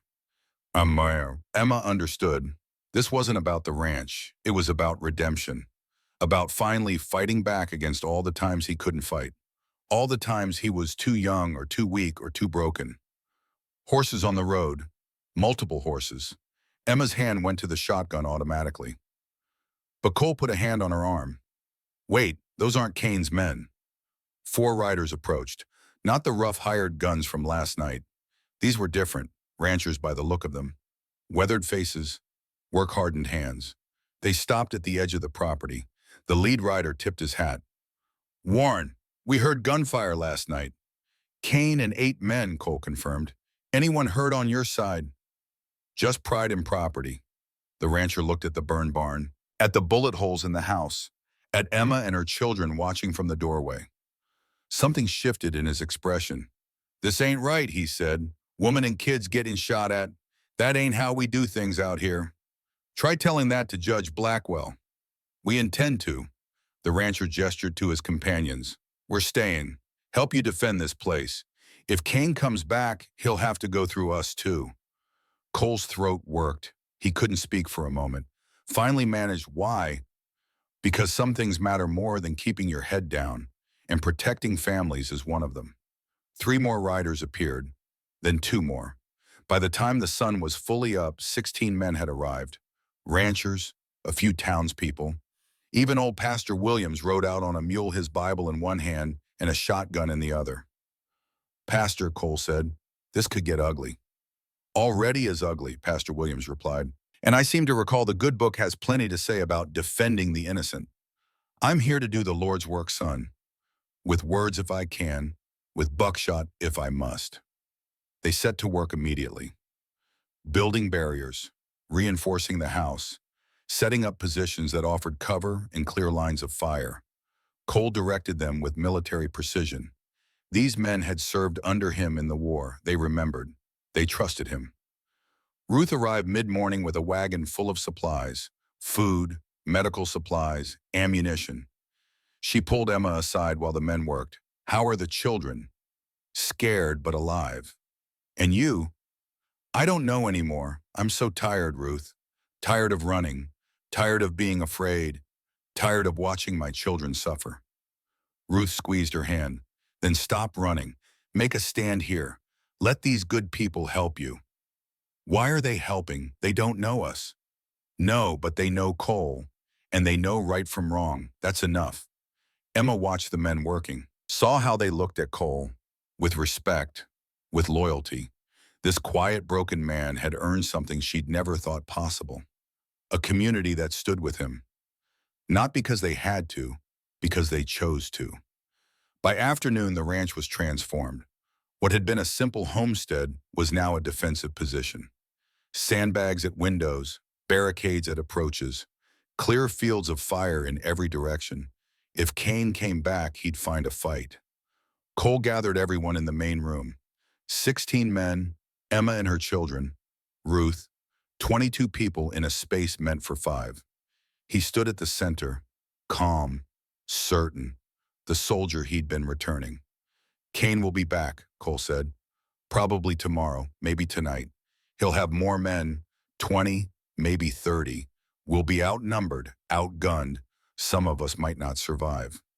Silence. No one moved. No one argued. If anyone wants to leave, now's the time. No judgment, no shame. This isn't your fight. Pastor Williams spoke up. It became our fight the moment that judge sent armed men after children. Evil flourishes when good men do nothing. I'm staying. Me too, said one rancher, then another, then all of them. A chorus of voices, a commitment made, lines drawn. Cole's eyes found Emma. She nodded. They were in this together now, all the way to whatever end awaited. That afternoon, Cole took Daniel and Grace aside, led them out to where targets had been set up. Not for practice anymore, for zeroing weapons, making sure every shot counted. Tomorrow might get bad, Cole said. Worse than last night. I need to know you can do what's necessary. Shoot people. Daniel's voice was small. Protect your family. There's a difference. Grace picked up a rifle, sighted down the barrel. I can do it. You sure, Father? I already did it last night. Hit one of them. Saw him go down. Cole studied her face. Saw the weight she was carrying. The cost of becoming a fighter at 12 years old. You okay? No, but I'll do it anyway. That was the truth of it. None of them were okay. None of them wanted this. But want didn't matter. Only necessity, only survival. Daniel's turn. He picked up the rifle Cole had modified for him. Lighter, shorter stock. He aimed at the target, 50 yards away, pulled the trigger, hit center mass. Good, Cole said. Again. Daniel fired 5 more times, hit the target 4 times out of 5. His hands didn't shake anymore. His face was set, determined. He looked older than 10, looked like a young man learning to be hard. Dan, Cole said quietly, after this is over, after we win, you get to be a kid again. You understand this doesn't define you. This is just something you have to survive. Did you get to be a kid again after the war? Cole was silent for a long moment. No, but I didn't have anyone telling me I could. I'm telling you, this ends when Blackwell's men are gone. Then you get your childhood back. Daniel nodded, didn't believe it, but wanted to. That was enough. Emma spent the afternoon with Lily and Tommy, not teaching them to fight, just being with them. Lily drew pictures, horses mostly, happy horse in fields of flowers, her way of escaping into something better. Tommy sat beside his mother, silent as always, but his hand found hers, held tight. That small gesture was progress. Connection even in the midst of terror. "It's okay to be scared, baby," Emma whispered. "I'm scared too." Tommy looked at her, really looked at her. Then his lips moved, barely audible, but Emma heard it. "Mama," just one word. The first word in 6 weeks. Emma pulled him close, tears streaming down her face. Because even in the darkest times, there were moments of light, moments of hope. That evening as the sun set, they gathered for a meal. Ruth had cooked enough for everyone. Stew and bread and coffee. Simple food, but prepared with care. They ate sitting on the floor, on the porch, anywhere there was space. A strange family, bound together by circumstance and choice. Cole found Emma on the porch after dinner. They sat in silence for a while, watching the last light fade from the sky, knowing what tomorrow might bring. "I need to tell you something," Cole said, "in case I don't survive." "Don't talk like that. We have to be realistic. If something happens to me, there's a map in the bedroom, hidden under the loose board by the dresser. It shows a route west, safe houses, people who will help. Ruth knows about it. She'll get you out." "Cole, and there's money. Not much, but enough to start over. It's yours, for the children." Emma turned to face him. "Why are you doing this? Really, you could have turned us away. Could have let Cain have us. Could have avoided all of this." Cole looked at her. In the dying light, his face was half shadow, half illuminated, like a man caught between two worlds. "Because when my wife was dying," he said slowly, "I rode for help. 20 miles to the nearest town, to the doctor. I rode so hard I nearly killed my horse. But when I got there, the doctor was drunk, passed out. I tried to wake him, tried to make him come, but he wouldn't. Said there was nothing he could do anyway." Cole's voice was steady, but Emma heard the pain underneath, the old wound that had never healed. "So I rode back, empty-handed, got home just in time to watch Sarah die. She was in so much pain, bleeding, scared, and all I could do was hold her hand and tell her it would be okay. But it wasn't okay. She died, the baby died, and I couldn't do anything. That wasn't your fault. Maybe not. But I've spent 6 years thinking about what if. What if the doctor had come? What if I'd ridden faster? What if I'd been better, stronger, more prepared?" He looked at Emma. "I can't save Sarah, can't change what happened, but I can save you, save your children. Maybe that doesn't make up for it. Maybe nothing makes up for it. But I have to try." Emma reached out, took his hand, their fingers intertwined, rough calluses against rough calluses. Two people who'd learned to survive through pain. "You're a good man," James warned. "I'm a broken man, but maybe broken men can still do good things." They sat like that until full dark, hand in hand, finding comfort in another person's presence, in not being alone. The attack came at 9 o'clock that night, not midnight this time. Cain was learning, adapting. He came earlier when defenders might be less ready, might be eating, relaxing, letting their guard down. But Cole had anticipated this, had set watches, had kept everyone ready. When the first shot rang out, every defender was already at their position, already armed, already firing back. This time there were more attackers. Emma counted muzzle flashes. 15, 20, 25. Cain had brought an army, men spread out in a wide circle, firing from cover, professional, organized. The ranch defenders fired back. 24 rifles cracking in response. The sound was deafening, continuous. The air filled with gun smoke and shouting and the smell of burnt powder. Emma was at her position by the kitchen window, shotgun ready, but she couldn't see clear targets, just shadows moving, muzzle flashes in darkness. She fired anyway, twice, reloaded, fired again, the recoil bruising her shoulder, but she ignored the pain. Beside her, a rancher named Tom fell, shot in the leg. He went down cursing. Ruth was there immediately, pulling him back, tying off the wound. Tom grabbed his rifle again, kept firing from the floor. "They're trying to flank us," someone shouted. Cole was everywhere at once, directing fire, moving ammunition, plugging holes in their defense.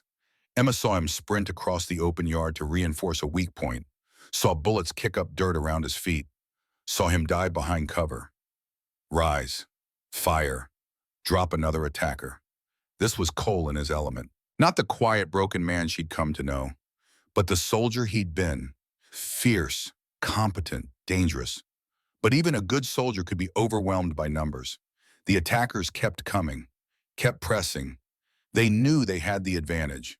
Just a matter of time before the defenders ran out of ammunition. Or nerve. Then a sound cut through the chaos. A bugle. Clear and bright. The cavalry call. Emma's heart leaped. Reinforcements. But who riders appeared on the road? Many riders. 20, 30, more. Emma's hope died. More of Kane's men.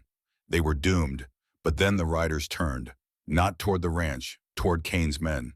They opened fire on the attackers, caught them from behind, completely by surprise. The attacking force broke, caught between two fires. Some tried to surrender. Others ran. Within minutes it was over. The siege broken, the attackers scattered or captured. A man rode forward, silver badge gleaming in the moonlight. United States Marshal. He was flanked by 24 deputies, all armed, all looking very official and very angry. "Everyone stand down," the marshal called. "Federal authority." Kane stepped out from cover, hands raised, but his face was twisted with rage. "This is a local matter, Marshal, not federal. It became federal when you crossed state lines to kidnap children." The marshal produced papers. "I have warrants for Judge Victor Blackwell, for you, for every man who participated in this assault." Another man stepped forward. Emma recognized him. He'd been one of Kane's men, but now he was showing a badge of his own. "Jack Thornton," the man said, "Pinkerton Agency. I've been investigating Judge Blackwell for 3 months. Every crime, every bribe, every illegal act, all documented." Kane's face went white. "You're a Pinkerton. Was one of your men. Now I'm the man putting you in prison." The marshal's deputies moved in, started rounding up attackers, cuffing them, loading them onto wagons. Kane fought, cursed, threatened. But in the end, he was just another criminal being arrested. The marshal approached Cole, looked at the bullet-riddled house, the burned barn, the wounded defenders. "You Warren, I am. You're wanted for desertion." "I know." "Well, I'm here to tell you that charge has been dropped. Presidential pardon came through last month. You're a free man." Cole stared, couldn't process the words. "What? Your commanding officer was court-martialed 2 years ago. Turns out you were right. That woman you refused to shoot was innocent. President decided any soldier who'd stand up against an illegal order deserved a pardon." The marshal handed over papers. "You're clear, Warren. Free and clear." Emma watched Cole's face, saw 6 years of guilt and fear and shame lift away, saw the weight come off his shoulders, saw him straighten, stand taller, become whole again. The marshal turned to Emma. "Mrs. Hayes, Judge Blackwell's legal actions against you have been voided. Colorado Territory has no intention of honoring any Ohio court orders obtained through corruption. Your children are safe." Emma couldn't breathe, couldn't think. It was over. Really over. The running, the fear, the constant terror. Over. She looked at her children. Grace was crying. Daniel was staring in disbelief. Lily was smiling. And Tommy was looking at Cole with something like worship in his eyes. "Is it real?" Emma whispered. "Is it really over?" "It's real," the marshal confirmed. "You're safe now, all of you." Emma's knees gave out. She would have fallen, but Cole was there, catching her, holding her up. They stood together in the middle of the battlefield, surrounded by wounded men and broken buildings, but alive, free. The marshal and his men left shortly after, taking Kane and the captured attackers with them, promising that Blackwell would face justice, that this nightmare was truly over. The defenders began to disperse, back to their homes, their families, their lives, each stopping to shake Cole's hand, to nod to Emma, to acknowledge what they'd done here, what they'd stood for. By midnight, most had gone. Only Ruth and a few wounded remained. The family gathered in the damaged house, exhausted but alive. Emma tucked the children into their beds. Bullet holes in the walls, broken windows, but still standing, still home. Tommy whispered as she pulled the blanket up. "Safe now, Mama." "Yes, baby, it's really over." For the first time in months, Emma allowed herself to believe it. Blackwell was arrested. Kane was in custody. The nightmare was truly finished. She sat on the edge of the bed, felt the weight lift from her shoulders. Cole found her there, smiled, a real genuine smile. Maybe we can actually sleep tonight. That sounds like heaven. They walked to their bedroom together, hand in hand, two people who'd survived the impossible. Emma could almost taste the peace, the normal life waiting for them, and tomorrow they'd start rebuilding. But tonight they could rest. Then the smell hit her, sharp, chemical, wrong. Wilsek, Emma's voice was tight. Do you smell that kerosene of your own? Heavy in the air, coming from somewhere below, somewhere in the house. Cole's face went white. Get the children. Now. They ran. Emma burst into the bedroom. Grace, Daniel, up, everyone up. What's wrong? Grace was already moving, always ready. Fire. We have to get out. They grabbed children, pulled them from beds. Tommy still half asleep, Lily crying, Daniel carrying blankets. No time for anything else. Just survival. Just escape. Smoke was visible now, coming up through floorboards. Orange light flickering below. The house was catching fast. Too fast. This wasn't an accident. They burst through the front door, into the yard, Cole doing a head count. Everyone out. Yes, Emma's voice shook. We're all here. Behind them, the house erupted. Flames shooting through windows, the dry wood catching like kindling. 6 years of memories burning. The home Cole had built with Sarah, the place where Emma had finally felt safe. The photo, Cole started toward the house. Sarah and Hope's photo. Pastor Williams grabbed him, held him back. It's too late, son. The whole place is going up. But it's all I have left of them. You're alive. That's what matters. Across the yard, a figure on horse's back appeared in the firelight. Kane, hands still cuffed behind his back, but free, on a stolen horse. He must have escaped during the chaos after the siege.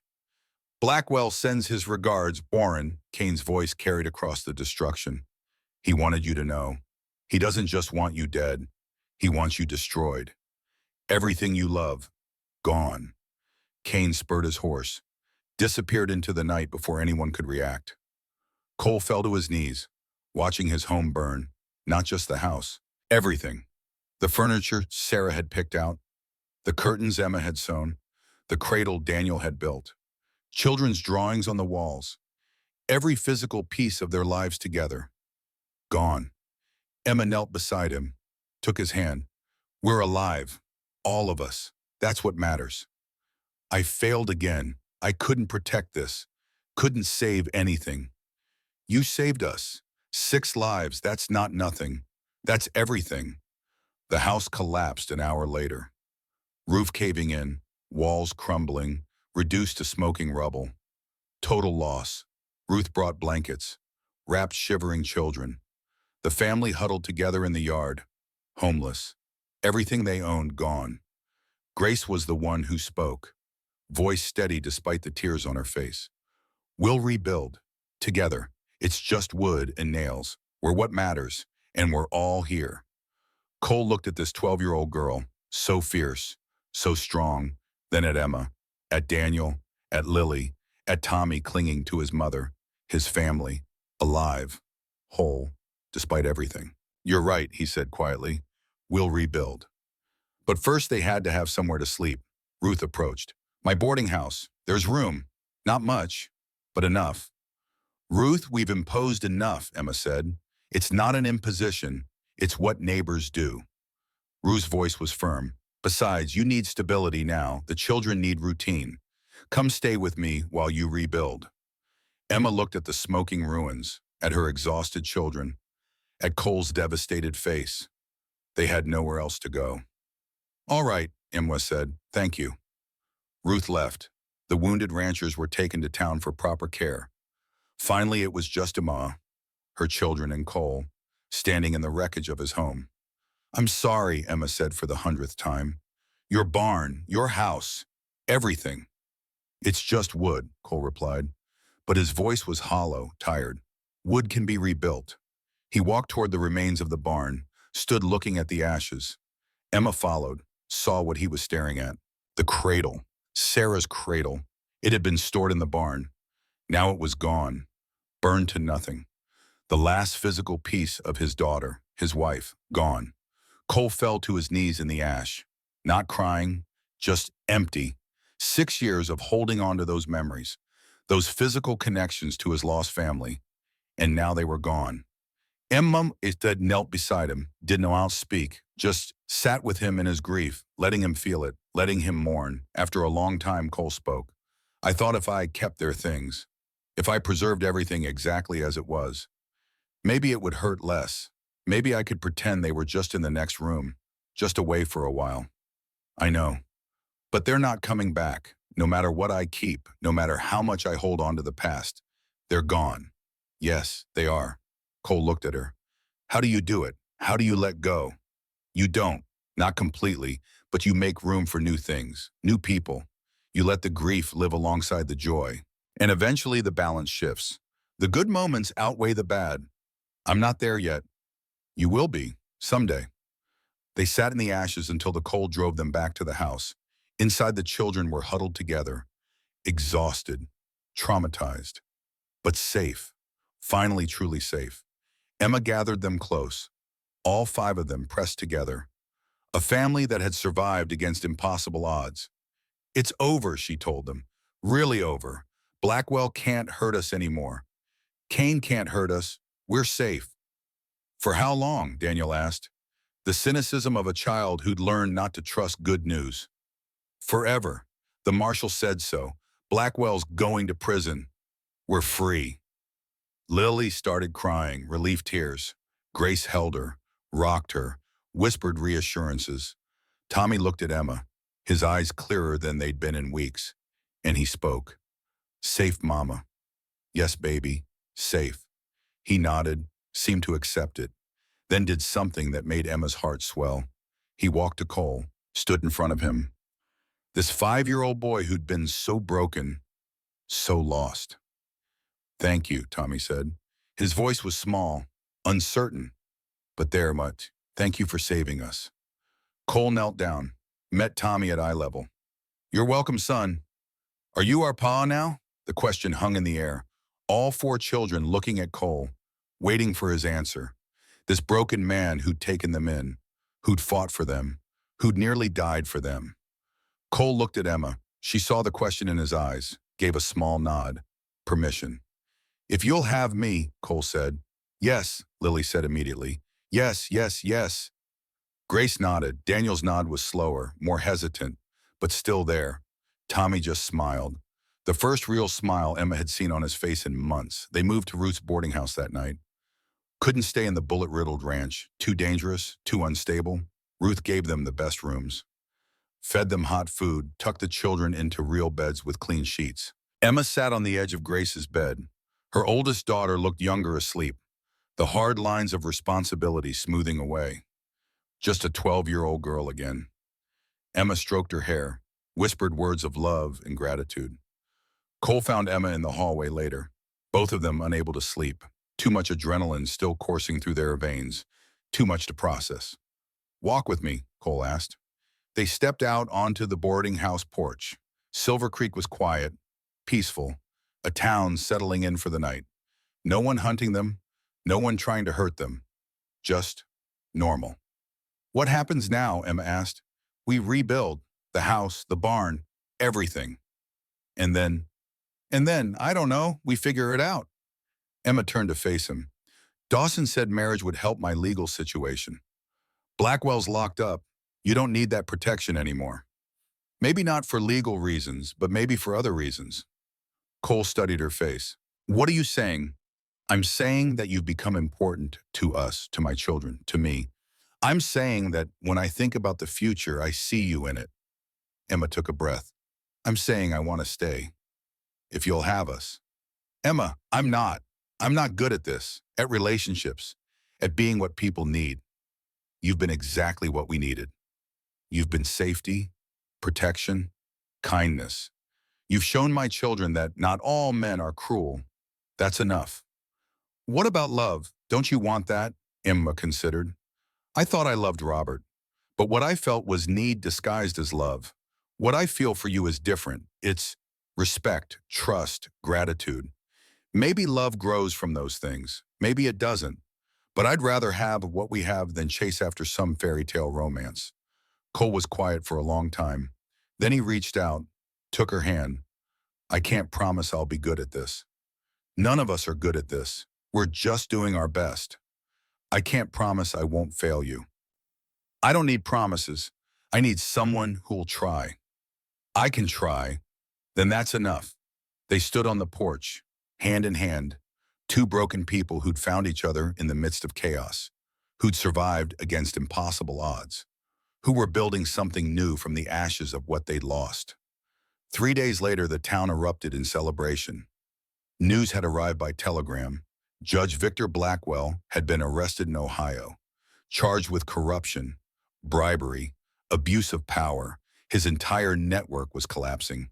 Cain had testified against him, turned state's evidence in exchange for a lighter sentence, 20 years instead of hanging. But the most important information came in a second telegram. Cain had escaped during the trial transfer, vanished into the night. Cole read the telegram twice, his jaw tight. He's still out there. Should we be worried? Emma asked. No, Cain's a mercenary. Without Blackwell's money, he's got no reason to come after us. He'll disappear. Find other work, other victims. Cole crumpled the telegram. Besides, if he's smart, he'll stay far away from this ranch. But that news was overshadowed by something else, something darker. Blackwell had been found dead in his cell that morning, hanged, officially ruled a suicide. But the guards reported he'd been laughing before he died, laughing and muttering about how they'd all pay. His final act was a confession, pages and pages of crimes, names of accomplices, details of corrupt dealings. As if in death he wanted to destroy everyone who'd worked with him, wanted to bring down the whole rotten structure. The marshal showed Emma the part about her, about how Blackwell had planned to take her sons, raise them to be like him, corrupt, cruel, use them to continue his legacy, and the girls. The confession was clear. He'd planned to have them placed in an institution where they'd be forgotten, disposed of. Emma read the words and felt only cold satisfaction. Blackwell was gone, really gone. Her children were safe. That was all that mattered. That night, Cole found her in the boarding house kitchen. She was making tea, hands shaking slightly, the reality of how close they'd come to disaster finally hitting her. You all right? Cole asked. I will be. Just, it's a lot. Yeah, he's really dead. Yeah. Is it wrong that I'm glad? Cole was quiet for a moment. Then no, some men deserve what they get. He was one of them. Emma nodded, felt the weight lift a little more. Blackwell was gone. Cain was in prison. The threat was over. They were free. Cole, she said, about what we talked about staying, about us. If you've changed your mind, I understand. I haven't. I want you to know it's not obligation, not gratitude. I want to stay because I want to, because my children are happy here, because you make me feel safe in a way I've never felt before. Cole moved closer, not touching, just near. I want you to stay too, all of you. This house, this life, it's been empty for 6 years. You filled it, made it feel like home again. But Emma heard the hesitation in his voice. But I need time to mourn, to let go. Sarah's been gone 6 years, but I'm just now really accepting that I need to grieve properly before I can move forward. I understand. Take all the time you need. You'll wait. For you, yes. They stood in the kitchen, close but not touching, two people giving each other space to heal, to grow, to become whole enough to build something new together. The weeks that followed were strange, peaceful but strange. Emma and her children stayed at Ruth's boarding house. Cole worked on rebuilding his ranch. Other townspeople helped. The whole community coming together to restore what had been destroyed. Emma saw Cole every day. He'd come to town for supplies, for meals Ruth insisted he share with them, for brief conversations that slowly became longer, deeper, more personal. She watched him with her children, saw how Tommy gravitated to him, how Daniel sought his approval, how Lily showed him her drawings, How even Grace, so cautious with trust, relaxed around him. One afternoon, Emma found Cole and Daniel working on a new barn door, sawing, measuring, working in comfortable silence. Then Daniel spoke. "Mr. Cole, can I ask you something?" "Sure. Do you think my pa was always mean, or did something make him that way?" Cole set down his saw, gave Daniel his full attention. "I think some men are born broken. Others get broken by life," which was he. "I don't know, I don't want to be like him." "You won't be." "How do you know?" "Because you're asking the question.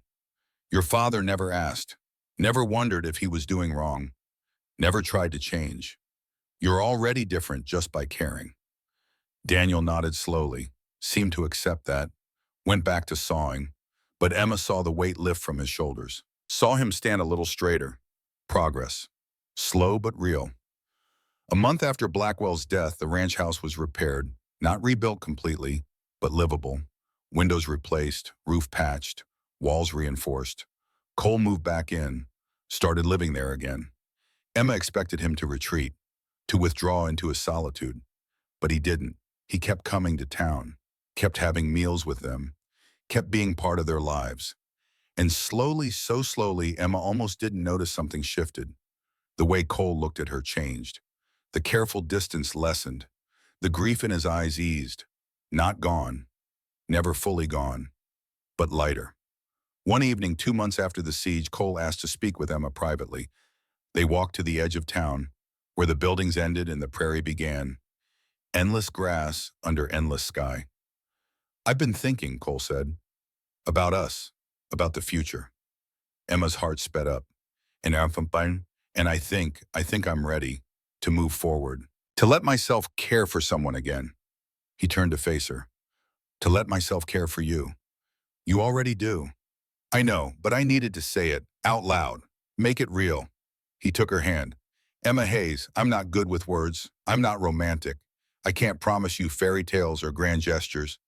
But I can promise you I'll try, every day, to be the man you and your children deserve." "Cole, let me finish. I can promise I'll never raise my hand to you, never hurt your children, never make you afraid in your own home. I can promise I'll work hard, provide, protect. I can promise I'll be faithful, honest, loyal." He paused. "I can't promise I'll never fail, but I can promise I'll always try to do better." Emma felt tears on her cheeks. "That's more than I ever dared hope for." "Is it enough?" "It's everything."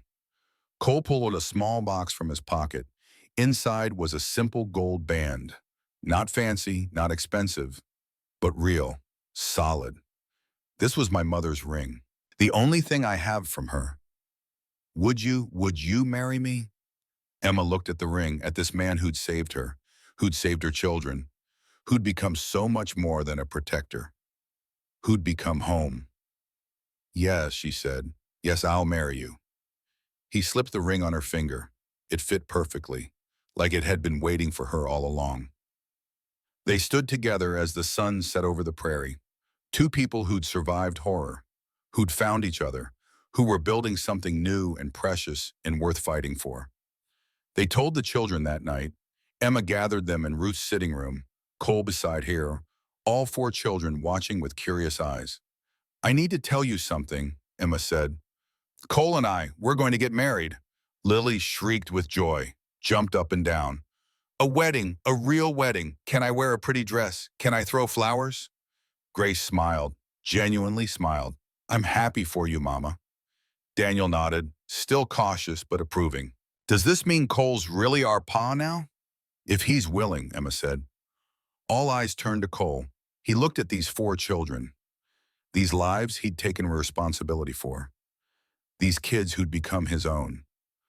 "I'd be honored to be your father," Cole said quietly, "if you'll have me."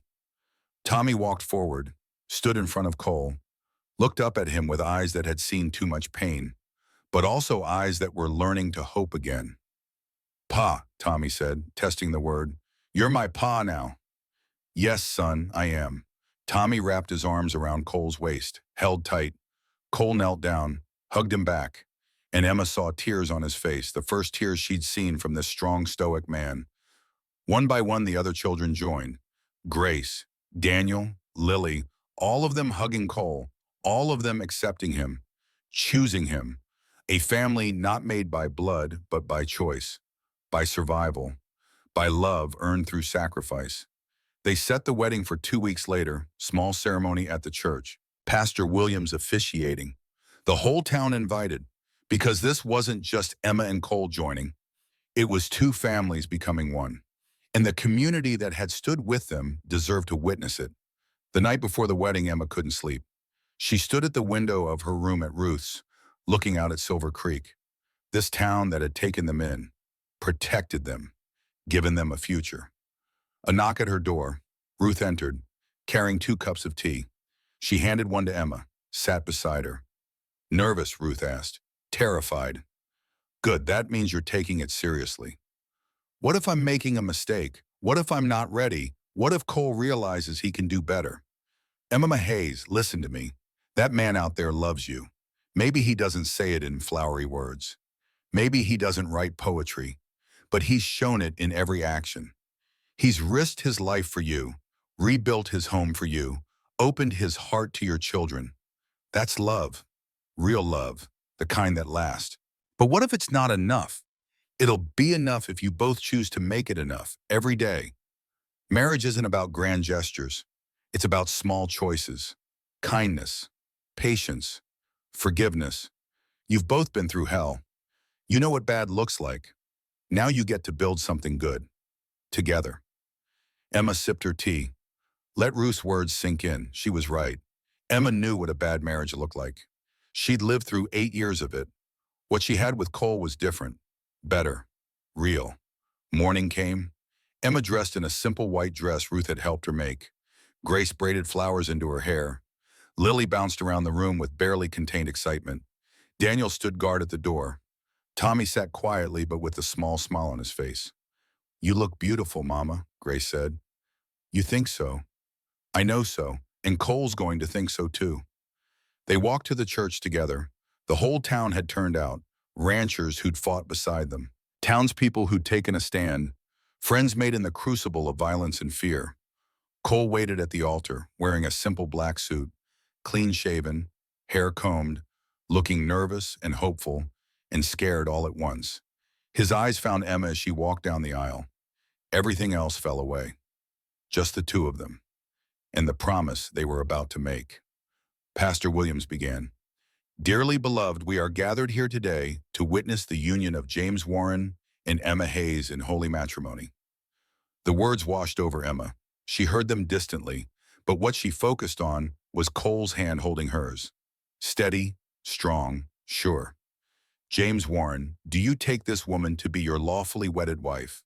I do. Cole's voice was firm. And I take these 4 children as my own.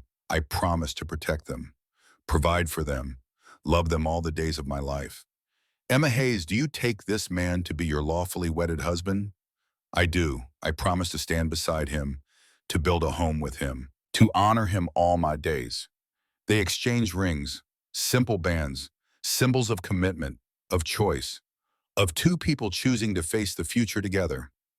I now pronounce you husband and wife. James, you may kiss your bride.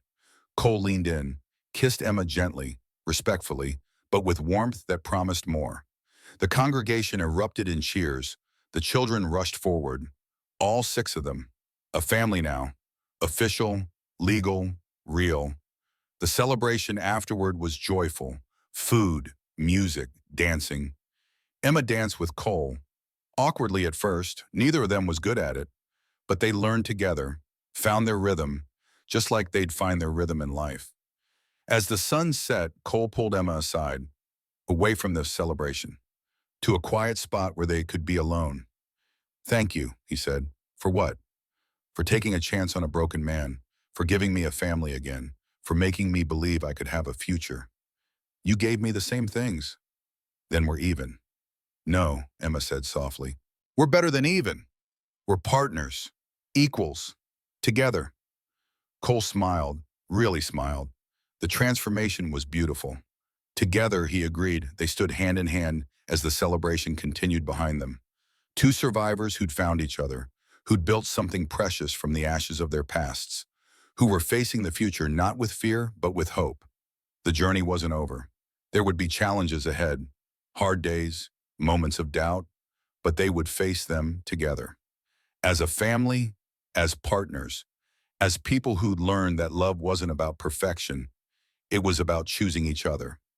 Every single day, through whatever came, and that Emma thought as she looked at her husband, her children, her new life, that was enough. More than enough. It was everything. The morning after the wedding, Emma woke in a different bed. Not Ruth's boarding house, not the ranch yet, a small room above the church that Pastor Williams had offered for their wedding night. Cole lay beside her, still sleeping, his face peaceful in a way she'd never seen. Emma studied him in the early light, this man who was now her husband, who'd fought for her, nearly died for her, who'd taken on 4 broken children and called them his own. She still couldn't quite believe it was real, that after 8 years of hell, she'd found something good. Cole's eyes opened, found her watching him. He smiled slightly. Morning. Good morning, husband. That's going to take some getting used to. For both of us. They lay in comfortable silence for a moment. Then Emma spoke. What happens now? Now we go home, to the ranch, all 6 of us, start our life together. You sure you're ready? Having a wife and 4 children is a lot different than living alone. I'm terrified, Cole admitted, but I want this, want you, want them. That's enough to make me try. They dressed, packed their few belongings, met the children downstairs. Ruth had made breakfast. The whole family ate together. This new configuration, husband and wife, father and 4 children, finding their places, learning their new roles. After breakfast, they loaded the wagon. Everything they owned, which wasn't much, but it was theirs, honestly earned, freely given. Cole drove, Emma beside him, the children in the back, heading toward the ranch, toward home. The ride took 2 hours, long enough for Emma's nervousness to build. She was moving into Cole's house, Sarah's house. Would there be traces of the first wife everywhere? Would Emma feel like an intruder? Would the children? But when they arrived, the ranch looked different. Cole had been busy. The house had been repaired, painted. The burned barn had been cleared away completely. Foundation laid for a new one. And around the property, small changes. A swing hanging from the oak tree. A flower bed started near the porch. Space for a garden, marked out with stakes. You did all this? Emma asked. Had help. Townspeople. They wanted it to be right. For you, for the kids. Emma felt tears prick her eyes. This community that had stood with them. That kept giving even when the danger was past. It's perfect. Cole showed them inside. The main room looked the same. But the bedroom was transformed. Larger bed, 2 dressers instead of 1. Curtains that Emma had mentioned liking weeks ago. And on the dresser, something that made Emma's breath catch, a photograph. Cole, Sarah, and a tiny baby. But it wasn't hidden. It was displayed, honored, acknowledged. Sarah wasn't erased. She was remembered, given her proper place in this home, in Cole's heart. I want them to know about her, Cole said quietly, about Sarah and Hope. They were part of my life, part of who I am. I don't want to pretend they never existed. I wouldn't want you to. They were important. They made you who you are. But you're important too. You're here now. This is your home, our home. I need both, the past and the present. Can you accept that? Emma picked up the photograph, looked at Sarah's young face, the baby in her arms. She was beautiful. She was, but she's gone, and you're here, and I'm choosing this, choosing you, choosing this life, while still honoring what was. Cole took Emma's hand. Is that okay? It's more than okay, it's right. The children settled into their new rooms quickly. Grace and Lily shared one room, Daniel and Tommy the other. Larger spaces than they'd ever had. Windows that let in light. Beds that didn't creak. Simple things, but precious after months of running and hiding. That first evening they gathered for dinner, Cole had attempted to cook. The result was nearly inedible. Burned on the outside, raw in the middle. Everyone stared at their plates. I'm not much of a cook, Cole admitted. Lucky for you, Emma said. I am. Starting tomorrow, I handle meals. I can help, Grace offered. I know how to cook. Me too, Lily said. I can set the table real nice. A division of labor emerged naturally. Emma and Grace cooking, Lily setting up, Daniel and Tommy helping Cole with outside work.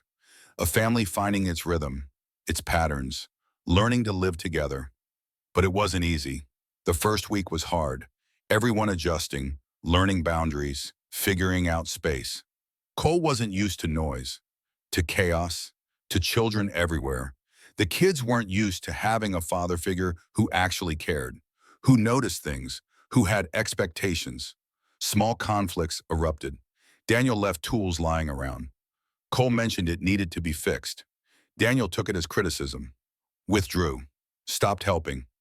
Emma had to mediate, explain that Cole wasn't angry, just teaching, trying to help Daniel learn responsibility.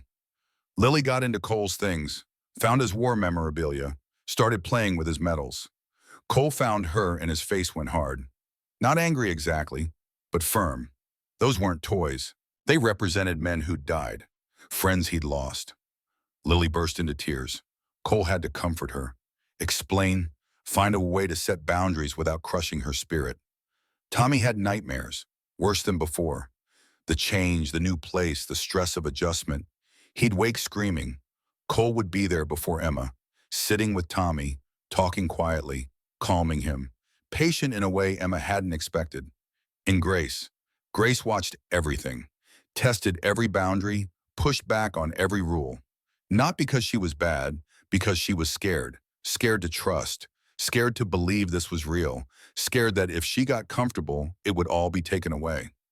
One morning, 2 weeks after they'd moved in, Emma found Grace on the porch, sun barely up. The girl sat on the steps, staring at nothing. Can't sleep, Emma asked. I slept fine. Liar, Emma sat beside her daughter. Talk to me. There's nothing to talk about. Grace May Warren, don't make me pull it out of you. Grace flinched at the new last name. Warren, not Hayes anymore. They'd all taken Cole's name, become Warrens, a new family, new identity. But for Grace, that meant losing something too. The last connection to a father she'd hated, but who'd still been her father. It doesn't feel real, Grace finally said. Being here, being safe, having Cole as a pa, it's like I'm waiting for the other shoe to drop. What shoe? The one where he turns mean, where he starts drinking, where he hurts us like my real pa did. That shoe, Emma pulled Grace close. Your pa, Robert, he was sick, something broken inside him. Cole's not like that. How do you know? Because I've watched him for months now. I've seen him angry. I've seen him stressed. I've seen him at his worst. And never once has he raised his hand to anyone who didn't deserve it. Never once has he taken out his pain on someone weaker. Pa was nice at first, too. No, he wasn't. I just didn't see it. I was young and desperate, and I mistook control for care. But Cole gives us choices, respects our boundaries, admits when he's wrong. Those aren't things cruel men do. Grace was quiet for a long moment. I want to believe that. Then give him a chance to prove it, not just a week or two, real time. Watch him, test him if you need to, but be fair about it. I'm trying, Mama. I really am. It's just hard. I know, baby, but hard doesn't mean impossible. The breakthrough came 3 weeks after the wedding. Grace and Cole were working together, building a new chicken coop. Grace was holding boards while Cole nailed them in place. The work was hot, tedious, frustrating. Grace let go of a board too early. It slipped, hit Cole in the shoulder, hard enough to hurt. He grunted, dropped his hammer. For a moment, Grace saw anger flash across his face, real anger, and she froze, waiting for the blow, for the curse, for the punishment. But Cole just picked up his hammer, rubbed his shoulder. You okay? I'm sorry, Grace stammered. I didn't mean to. I'll be more careful, I promise. Please don't. She stopped. Cole was looking at her, really looking. Understanding dawned on his face. Grace, I'm not going to hit you. But I hurt you. I messed up. You made a mistake. Accidents happen. That doesn't mean I hurt you. My pa would have. I'm not your pa, not Robert Hayes. I'm James Warren. And I don't hit children. Ever. no matter what they do. He set down the hammer, sat on the ground, gestured for Grace to sit beside him. She did, warily, still expecting punishment. Grace, I need you to understand something. Your father was wrong. Everything he taught you about how men treat families, about how fathers discipline children. All of it was wrong. Men who love their families don't rule through fear. They lead through example. They teach through patience. They correct through words, not fists. But what if I keep messing up? What if I make you really mad? Then I'll be really mad. I might yell. I might stomp around.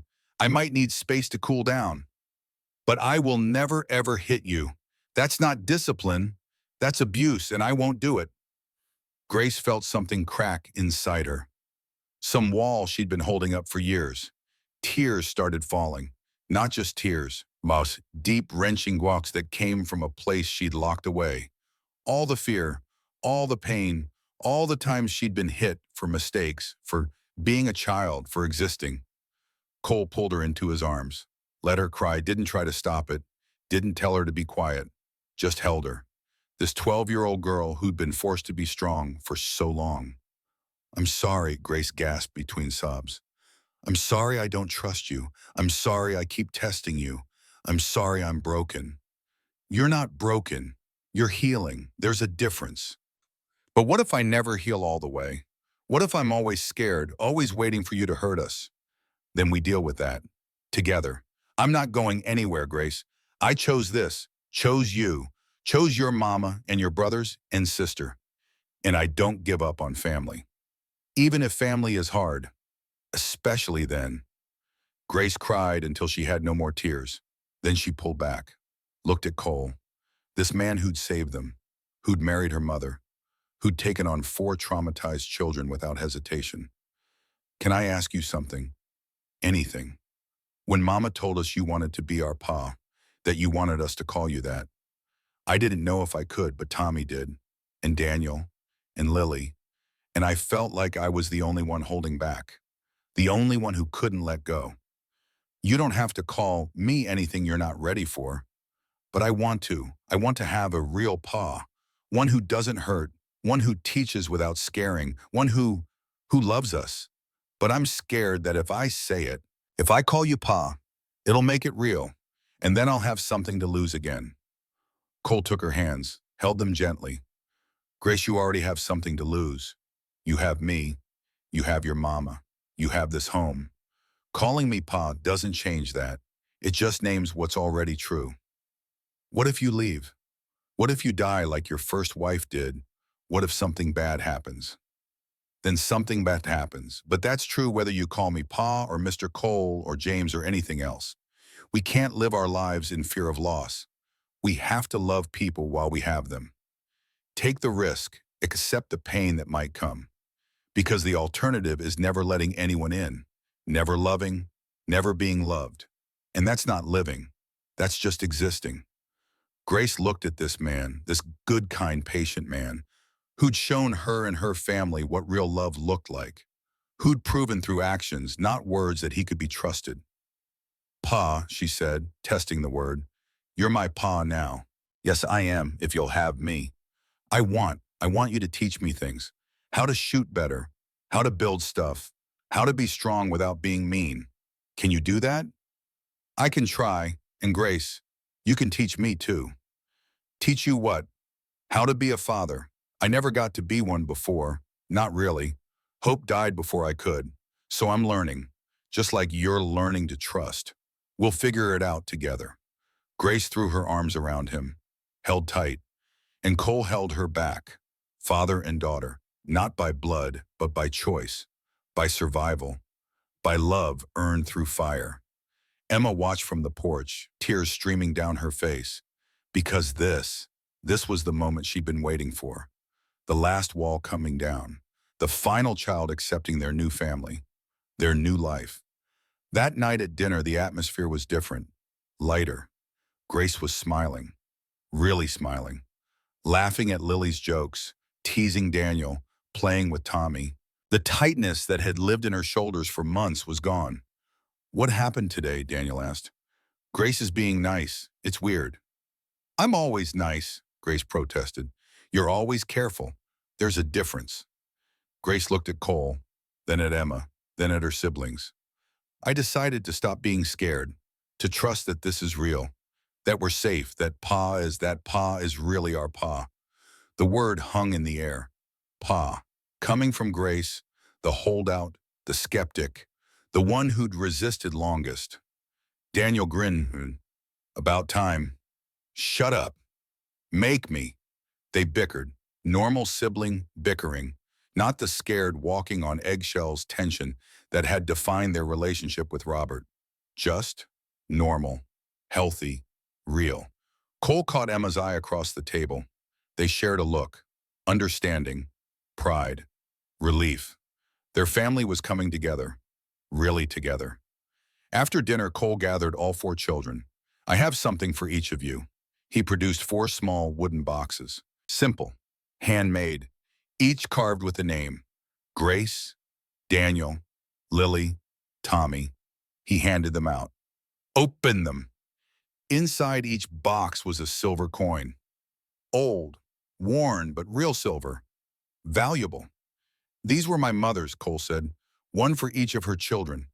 She died before she could give them to us. I've been keeping them, waiting for a family to give them to. You're that family.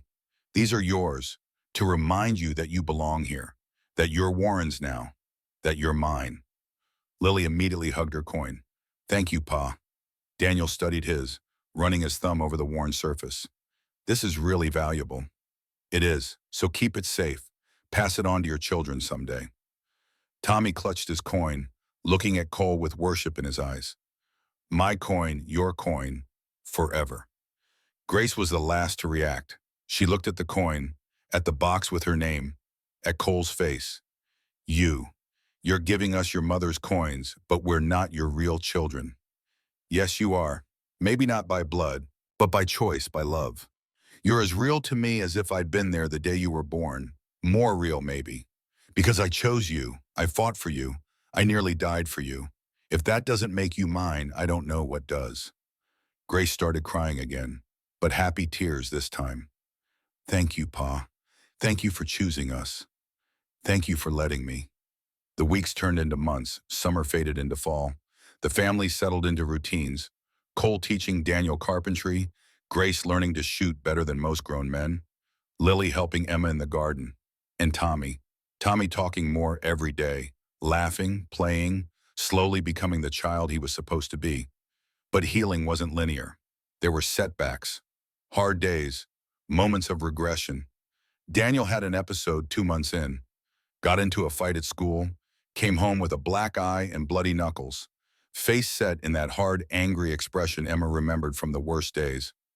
What happened? Cole asked. Nothing. Daniel. I said nothing. Cole didn't push, just led Daniel to the barn. Emma watched from the window, worried, scared this would be the moment Cole's patience ran out, that Danielle would push too far, that everything would fall apart. But Cole didn't yell, didn't punish. Instead, he set up a target, old boards nailed to a post, handed Daniel an axe. Hit it. What? You're angry, I can see it, so hit the target. As hard as you can, as many times as you need. Get it out. Daniel looked at the axe, at the target. Then he started swinging, chopping, destroying, yelling with each hit, letting out years of rage, years of fear, years of being powerless. He chopped until his arms ached, until sweat poured down his face, until the target was nothing but splinters. Then he dropped the axe, collapsed to the ground, crying. Cole sat beside him, didn't speak, just sat, present, patient, waiting. They said Mama was a whore, Daniel finally said. Said she left Pa because she wanted other men. Said we were bastards. And you defended her. I hit them, kept hitting until a teacher pulled me off. They're saying I'm just like my Pa, mean and violent. You're not. How do you know? Maybe I am. Maybe that's all I'll ever be. Cole was quiet for a moment. Then he spoke. After the war, I was angry all the time. At the men who'd died, at the ones who'd lived, at God for letting any of it happen. I got into fights, drank too much, Nearly destroyed myself. What changed? I met Sarah. She saw past the anger, saw the hurt underneath, told me I could choose, could let the anger eat me alive, or could channel it into something useful. Building, creating, protecting. I chose to build, took me years, but eventually the anger lessened, became manageable. I don't know if I can do that. You don't have to do it alone. I'll help you. Your mama will help you. We'll all help you. When you feel the anger coming, you come out here. You chop wood. You run. You do whatever you need to let it out safely. And we'll be here. Every single time. Daniel nodded, wiped his eyes. Thanks, Pa. You're welcome, son. That became Daniel's outlet, chopping wood. By winter, they had enough firewood for 3 years. But Daniel was calmer, more centered. The anger still came. But he had a way to deal with it. A way that didn't hurt people, didn't hurt himself. Lily's adjustment was easiest. She'd been young enough when Robert was at his worst that her memories were hazier, less sharp. She adapted quickly, thrived, became the sunshine of the house. Always singing, always laughing, always finding joy. One afternoon, she showed Cole a drawing. This is our family. 6 stick figures: Emma, Cole, Grace, Daniel, Lily, Tommy, low holding hands. Above them, 2 more figures, smaller, faded, but there. Who are those? Cole asked, though he knew. Sarah and Hope, your first family. I added them because they're part of us too. Is that okay? Cole's throat tightened. That's more than okay, sweetheart. That's perfect. Lily beamed. I'm going to hang it in the kitchen so they can always be with us. And she did. The drawing went up on the wall, a constant reminder, the past and present, loss and hope, all existing together, all honored, all real. Tommy's healing was the most miraculous. The silent, traumatized 5-year-old gradually became a chatty, curious 6-year-old. He followed Cole everywhere, asking questions, learning, mimicking his new father's mannerisms. Pa, why is the sky blue? Pa, how do horses know their names? Pa, can I help you fix the fence? Pa, watch me, watch what I can do. Every sentence a gift, every word proof that he was coming back, that the damage Robert had done wasn't permanent, that love and safety could heal even the deepest wounds. One evening, 6 months after the wedding, the whole family sat on the porch, watching the sunset. Tommy climbed into Cole's lap, something he did often now, seeking comfort, seeking connection.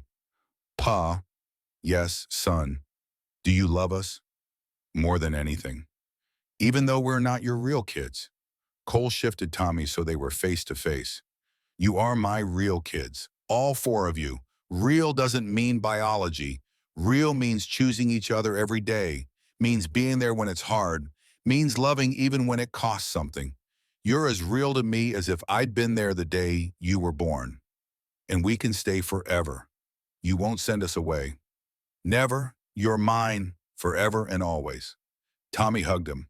Good, because I don't want any other pa, just you. Emma watched this exchange, felt her heart swell.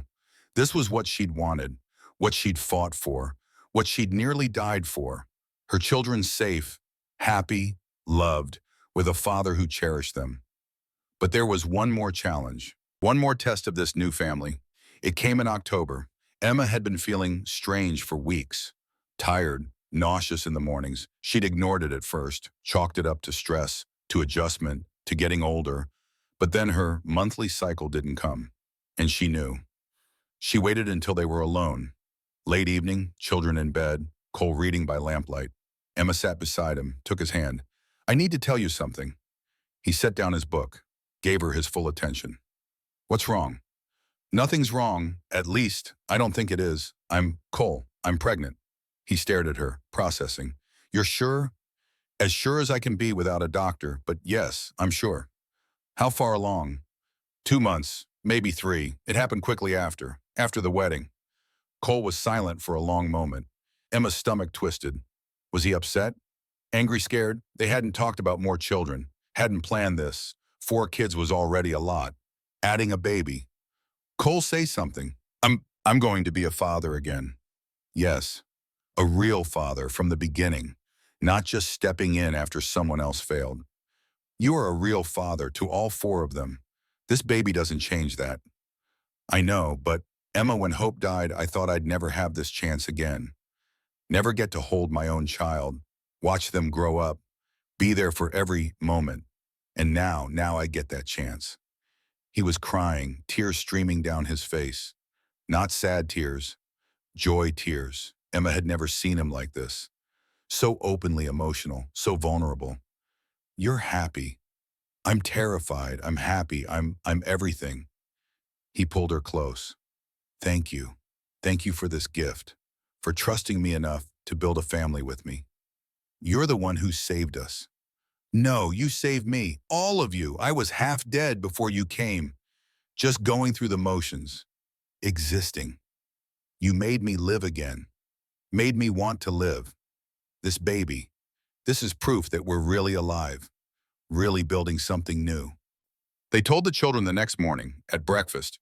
Emma was nervous. 4 children who'd already adjusted to so much. Would they resent a baby? Feel displaced? Worry about being loved less? We have some news, Emma said. You're going to have a little brother or sister. Silence. 4 faces staring, processing. Then Lily shrieked, a baby. Really, a real baby. Really. Can I help? Can I hold them? Can I teach them things? When they're big enough, yes. Grace was smiling. A baby. That's actually wonderful, Mama. Daniel nodded slowly. Cool. Tommy looked worried. Will you love the baby more than us? Cole knelt down to Tommy's level. Impossible. My heart doesn't work that way. It doesn't divide love. It multiplies it. I love you. I love your sisters. I love your brother. And I'll love this baby. But none of you get less. You all get everything. Promise. I promise. Tommy considered this, then nodded. Okay, then I'm happy. The pregnancy progressed normally. Emma grew larger, tired more easily, but she was healthy, happy. The children were excited, making preparations. Grace sewed tiny clothes. Daniel built a cradle with Cole's help. Lily collected soft blankets. Tommy talked to Emma's belly every day. Hi, baby. I'm Tommy, your big brother. I'm going to teach you about horses and bugs and how to climb trees. Well, when you're bigger. Right now, you're pretty small. Winter came, snow fell. The family stayed close, warm, together. They celebrated Christmas, their first one as a complete family. Cole had carved small toys for each child. Emma had made new clothes, simple gifts, but given with love. On Christmas morning, they sat around the fireplace, opening presents, laughing, playing, a normal family moment, something Emma had never thought she'd have. That night, Emma went into labor, too early, a month before the doctor had predicted. Cole sent Daniel riding hard to town to fetch the doctor, to get Ruth, to bring help. The labor was hard, long, painful. Emma had forgotten how much it hurt, how exhausting it was. She labored through the night. Grace stayed with her, holding her hand, wiping her forehead, being strong. I'm scared, Mama, Grace whispered at one point. Me too, baby. What if something goes wrong? What if you die like Pa's first wife? I'm not going to die. You can't know that. No, but I'm strong. I've survived 8 years of hell. I can survive this. The baby came as the sun rose. A girl, small but healthy, loud, angry at being born. The doctor checked her, pronounced her perfect. Ruth cleaned her, wrapped her in soft blankets, placed her in Emma's arms. Cole came into the room, saw his daughter, his face crumpled. He fell to his knees beside the bed, reached out with shaking hands to touch the baby's face. She's perfect, he breathed. She is. What should we name her? Emma had known from the moment she learned she was pregnant. There was only one name possible. Only one name that would honor the past while celebrating the future. Hope, Emma said. Her name is Hope. Cole's eyes filled with tears. After my first daughter. She was important. She mattered. This baby, this Hope, she's not replacing the first Hope. She's honoring her, remembering her, giving that name a chance to live and grow and become something beautiful. Thank you, Cole whispered. Thank you for understanding, for not making me forget, for letting my past and present exist together. They introduced Hope to her siblings that afternoon, 4 children crowding around, staring in wonder at their tiny sister. She's so small, Lily breathed. You were that small once, Emma said. Can I hold her gently, support her head? Each child got a turn. Lily cradled her carefully. Daniel looked terrified but determined. Tommy stared at Hope with such love it made Emma's heart ache, and Grace held her baby sister and cried. What's wrong? Emma asked. Nothing. I'm happy. This is a real family, a good family, the kind I always wished for but never thought I'd have. And now we're complete. Yes, Emma agreed, we are. The months after Hope's birth were chaotic. A newborn needed constant care. Emma was exhausted. Cole helped more than most men would, changing diapers, walking the baby at night, taking turns so Emma could sleep, being a partner in every sense. The older children helped too. Grace was a natural with babies. Lily entertained Hope with songs and funny faces. Even Daniel and Tommy did their part, fetching things, being quiet when the baby slept, learning to be gentle.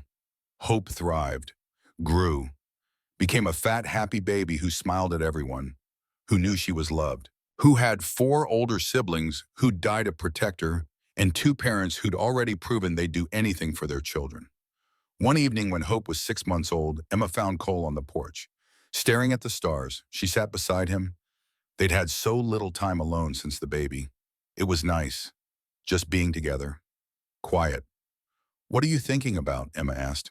5 years ago, I was standing right here, alone, broken, wishing I was dead, seeing no future, no hope, no reason to keep going.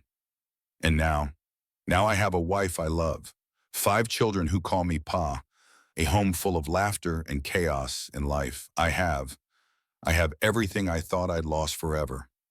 No regrets. None. You. Emma thought about 8 years of marriage to Robert Hayes, the pain, the night she'd prayed for death rather than face another day. Then she thought about the last year, the safety, the love, the family she'd built with this good man. Not a single one. They sat in comfortable silence. Then Cole spoke again. Thank you, Emma, for taking a chance on a broken man, for letting me be part of your life, your children's lives, for giving me hope, all of it. Thank you. You gave me the same things, safety, protection, love, a real family, a real partnership. We saved each other. No, you saved me. I was just existing before, going through motions. But you, all of you made me want to live again, made life worth living. Emma took his hand. Then we're even. Better than even. We're family. Time passed, seasons changed. The family grew and changed with them. Grace turned 13, then 14, becoming a beautiful young woman, but strong, confident, no longer afraid. She could outshoot most men in the territory, could build and repair anything, could protect her family as fiercely as any soldier. Daniel grew taller, stronger. The anger that had consumed him slowly faded, replaced by purpose, by confidence, by knowledge that he wasn't his father, would never be his father. He became Cole's right hand, working the ranch, learning everything Cole could teach him. Lily stayed sunshine, always happy, always finding joy, but she developed a talent for healing, for caring for sick animals, injured people. She'd sit with Ruth for hours, learning medicine, learning how to help, becoming a healer in a harsh land. Tommy grew into a bright, curious 8-year-old. No trace of the silent, traumatized 5-year-old remained. He was all questions and energy and love.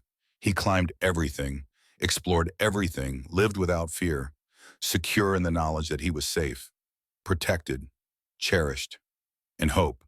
Hope grew into a toddler, then a little girl, walking, talking, getting into everything. She had Emma's eyes and Cole's smile. She was fearless, demanding, absolutely certain she ruled the household. And she did. 5 people wrapped around her tiny fingers. Spoiled rotten by 4 older siblings who'd do anything for her. One day, 2 years after Hope's birth, Emma felt that familiar nausea, that telltale tiredness. She waited, confirmed, then told Cole. "Again, he asked, grinning like a fool. "Again. We're going to need a bigger house."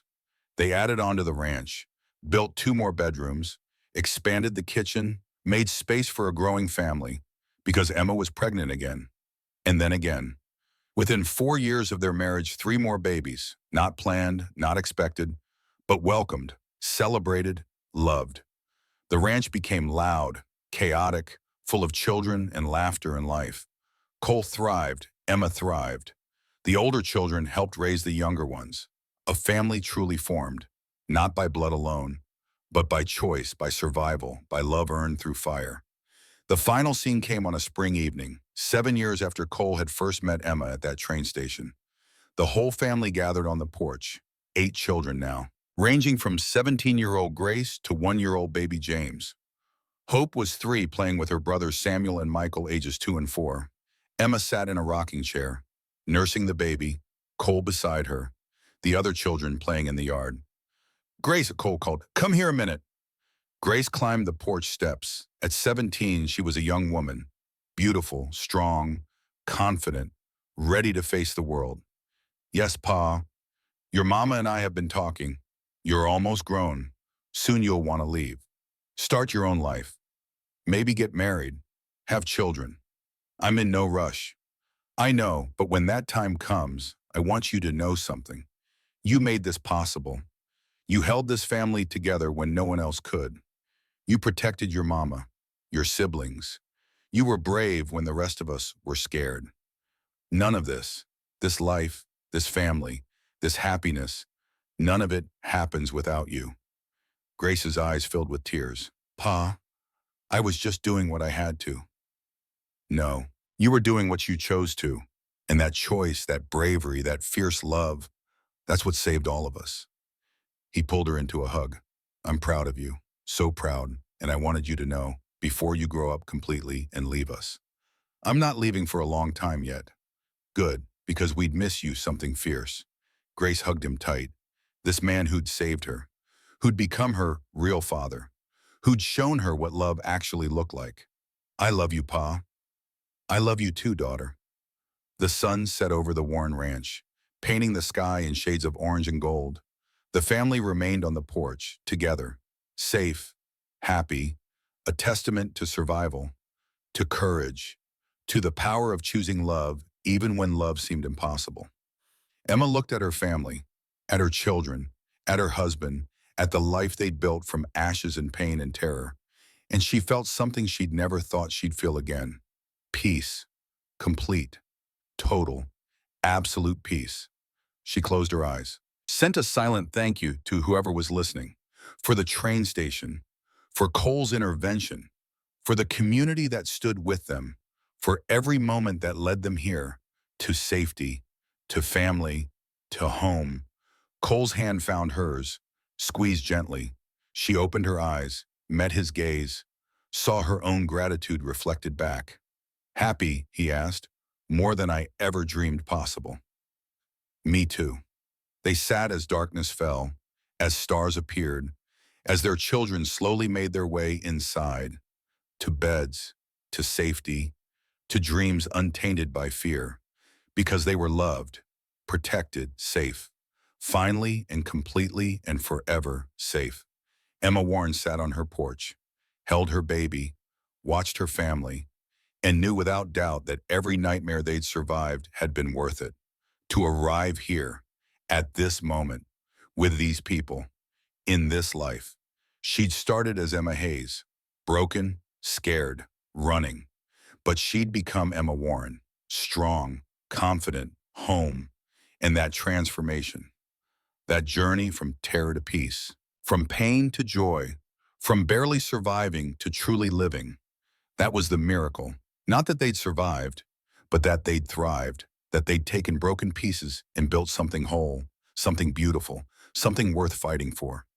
As the last light faded from the sky, as the children's voices quieted to whispers and then silence, as the ranch settled into peaceful sleep, Emma made a decision. Tomorrow she'd start writing it down. Their story, Grace's bravery, Daniel's healing, Tommy's recovery, Lily's joy, Hope's existence, Cole's redemption, her own transformation. Because stories like theirs needed to be told, needed to be remembered, so that other women, other mothers, other survivors would know that escape was possible, that healing was real, that happy endings weren't just fairy tales. They were choices, hard choices, brave choices, but possible. Emma Warren closed her eyes, listened to her husband's breathing beside her, felt her baby's warmth in her arms, heard her children safe in their beds. Then Grace's voice, not from the porch, from somewhere else, somewhere beyond. People ask me what it's like having Cole Warren as a father, having a man step in and save us when we had nothing. The scene shifted. Grace, now 17, sitting at a desk, writing, her voiceover continuing over images of the family. I tell them he didn't save us. We saved each other.